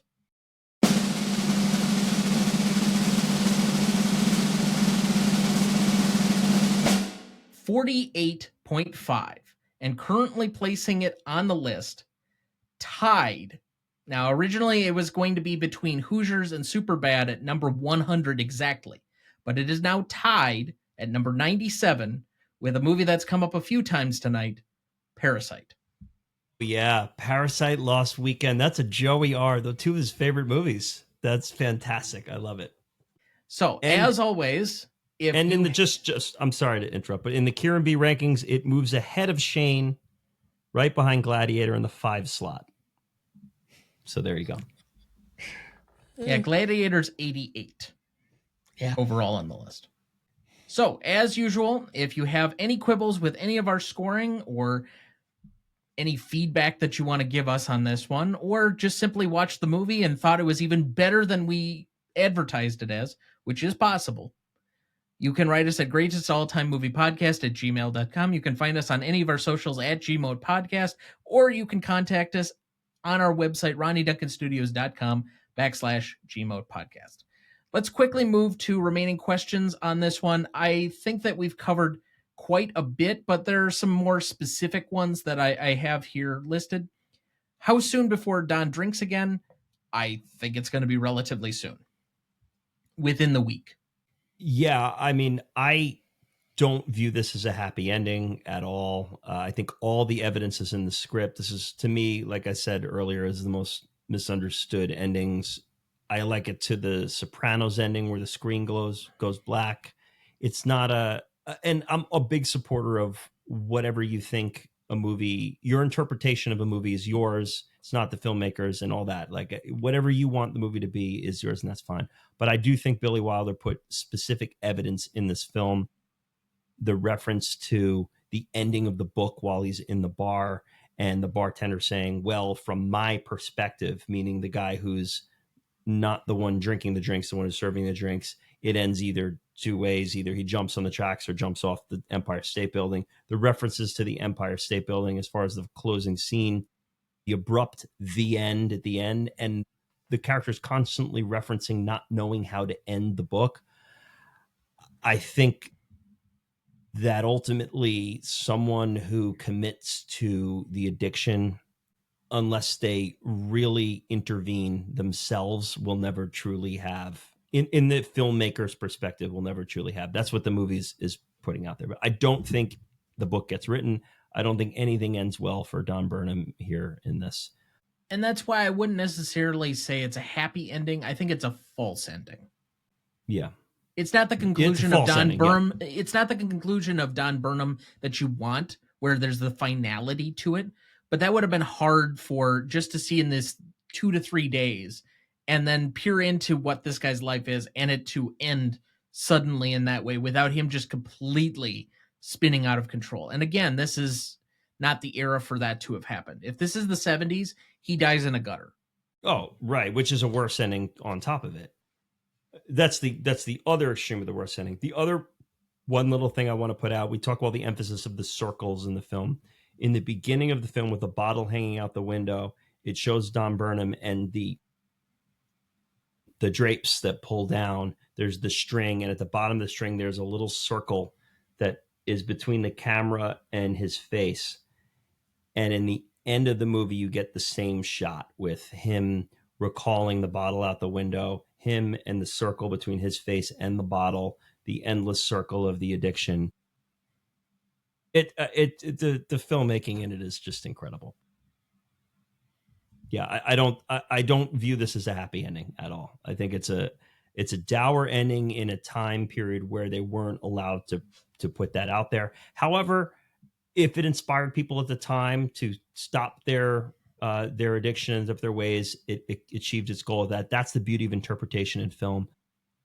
I would have to think there's people out there who maybe had relationships they weren't treating the best ways and they were leaning too much into their addictions and whatnot. And that's the good part about having some potential hope to an ending.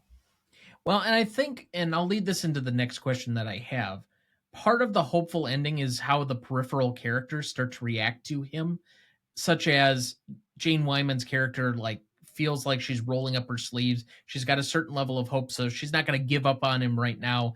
And Nat, the bartender, sees that she's there and that, so there's a little bit of like this hopeful attitude in the others around him. So by the same extension, Dad, what do you think? How long does that relationship stay together where she's trying to, when does she give up, essentially? I have no idea. There's this common misnomer that exists among people in relationships that I can change him. I can change her. Okay. It's impossible to say because it varies from person to person. I thought her relationship with him was one of the most realistic things about this movie, and that's and I've heard people nitpick, well, how could she possibly be that enamored with him? And you referenced earlier, Tom, about me being in the service industry, and that's one of my biggest takeaways is you see some unbelievable relationships with people where it's like, why is this person leaning on that person, this person leaning on that person? It's a weird, wild jungle gym out there, man. And people get lonely, people find sovereignty in others, and you can't adjudicate that stuff. And I don't think anything about this film is unrealistic whatsoever when it comes to relationships between two people. My last question here, does his novel ever get written? I don't think so. Who knows? But it's I will support the interpretation that it does. That's the beauty of film, and this is a good ending. This is a great ending where it can be interpreted in multiple ways. That's why I feel it's so misunderstood. It's like this isn't a wrap it up happy ending. It's an abrupt, what'd you call it, Tom? A false ending, and I like that. And the 70s ending was another thing where, or we even see in like modern horror films where everything has to be so grim and brutal. And that's the horror, is the ending. It's like, come on, let's let the mind pick out where these characters go. The Shining, we mentioned before, is another brilliant ending. So yeah, I love it. Any remaining questions for either of you? All right. Hearing none, I would like to thank our guest, Kieran, for being back with us for his 17th time, because we do count the post-Oscars reaction shows to your overall totals. But made my appearance. With that, again, just remind everybody where you can be found and what you're working on. Best Picture Cast, all the socials, all the podcast platforms. We are closing out 2025. We had our horror episode with Alien. Go check that out. We will have our Thanksgiving episode. We always do Thanksgiving Stephen King. That's going to be The Dead Zone, starring Christopher Walken, David Cronenberg film. And we will have our Christmas episode, which is going to be Miracle on 34th Street, the OG, nominated the same year as, I believe, Going My Way, which would have been the year before The Lost Weekend, 44. Yeah. So we have specialty episodes also on Big Daddy, our sub 50 winner, and our actors tournament winner, Harrison Ford, and I believe, Tom, one of your favorites, Empire Strikes Back. That's going to be our final episode of the year right before New Year's Eve. So you kick out the new year with Yoda and Boba Fett and the gang in Empire Strikes Back. I thought for sure that you guys were going to pick The Running Man this year, given that it's back in vogue in the moment. It just came out, that would be your Stephen King, but I guess I was wrong. That would have been a good guess. Yeah, the runner-up was Dolores Claiborne, a real deep track. I don't know if anyone that's ringing any bells, but yeah, Thanksgiving is one of our deep track holidays. But so, remaining thoughts for the week, Dad. I will run right into it and say that we both saw The Running Man. Yes. Did you like it? I liked pieces of it. I think the action sequences, when they were there, which it wasn't nearly as action heavy as I was hoping it was. I thought it'd be just like him on the run at all times, and it really kind of didn't feel that way. But Glenn Powell is a star, and he's extremely charismatic. My problem lies in that the script is all over the fucking place. It's character development is poor. It's a convoluted plot. It doesn't seem to know what exactly it's trying to do or say. And so overall, I think I gave it like either a 2 or a 2.5, which for me is kind of like down the middle. There were parts of it that I like. I wouldn't mind rewatching it at some point, but it's not something that I'm like going to actively seek out to rewatch again. I thought it was enjoyable. Is it a good film? No. I kind of have come up with my own grading, which is on a scale of 1 to 5 as far as enjoyability. I give it probably about a 3.5. As far as quality of the film itself, on a scale of 1.5, I'm at a 0.15 or a 1.5 as far as quality of the film. It's not anything special. It's, was it worth the money to go and see it and have a bag of popcorn? Yes. Beyond that, yeah. Yeah. The book itself is so grim. It sucks in not in a poorly written way. It's just it sucks to live in that world. And the Arnold adaptation is one of the worst adaptations of all time. It's so loose and so let's just take this general concept and make an Arnold movie out of it. So I was interested to see what Edgar Wright would do with it, but we shall see. We also did see Good Fortune. Oh yeah, I did put that on over the weekend, I suppose. And that one, somebody said in the Discord earlier this week that it was very one note. And I don't know if I can really improve on that kind of review. I think it's a movie with a great premise in search of a larger idea. And it has some stuff that resonates with me and kind of my political persuasions and how the system has kind of been rigged against a particular group of people. But I just don't know if the ending or any of the major character development really paid off for me. And frankly, Keanu Reeves is cast in this because he's a big star, but I don't really understand the character. That could have been just about anybody doing that character, and it wouldn't have made much of a difference. So, no, I think there was a reason why he was put in that, because he's got this reputation as being this very magnanimous guy who's, people are down and out. He's trying to help them. And that's the character he was playing in the film, is one of these guys who's reaching out and trying to do more than what he should. So to that extent, I understand the casting. The biggest problem I have is that it kind of came up to the edge of saying something political, but never did. It just kind of, we kind of give you the gist, but that's the way it is. And have fun and get a couple of chuckles and, okay. Keanu Reeves was also cast because he's got the shroud of Bill and Ted still hanging over him as kind of the lovable doofus. And that's what that part called for. So, okay, fine. I'll acquiesce on the casting. I'm not displeased when Keanu Reeves shows up in a movie, but he could have been used so much better in this. True. So, otherwise, and from earlier in the episode, we didn't need an update on your James Bond rankings because you still haven't gotten to that, but you still have a few weeks before we get to all the rest of that. But otherwise, I think that's a good spot to stop it for this week. Thank you for listening. A boy's best friend is his mother. Next week, for our 289th episode, we welcome back Clarissa Beckstead of the I've Seen That One podcast to revisit the horror classic Psycho from 1960, which celebrated its 65th anniversary earlier this year.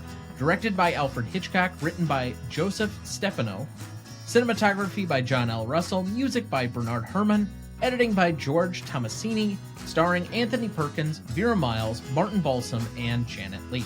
You won't want to miss that one, so watch ahead of the show by searching the Real Good app to find where it's streaming for you. That's REELGOOD. Please like, follow, rate, and review, or whatever on whichever platform you have so that more can join in our fun. You can also email the show at RonnieDuncanStudios.com or at GreatestAllTimeMoviePodcast@gmail.com, or find us on YouTube, Instagram, Twitter, Letterboxd, TikTok, or Blue Sky at the handle @GModePodcast. The Greatest Movie of All Time is a production of Ronnie Duncan Studios. Our show is mixed, edited, and written by Thomas Duncan. Our music is thanks to Purple Planet Music. Our distributor is Captivate FM. Our technical provider is Riverside FM.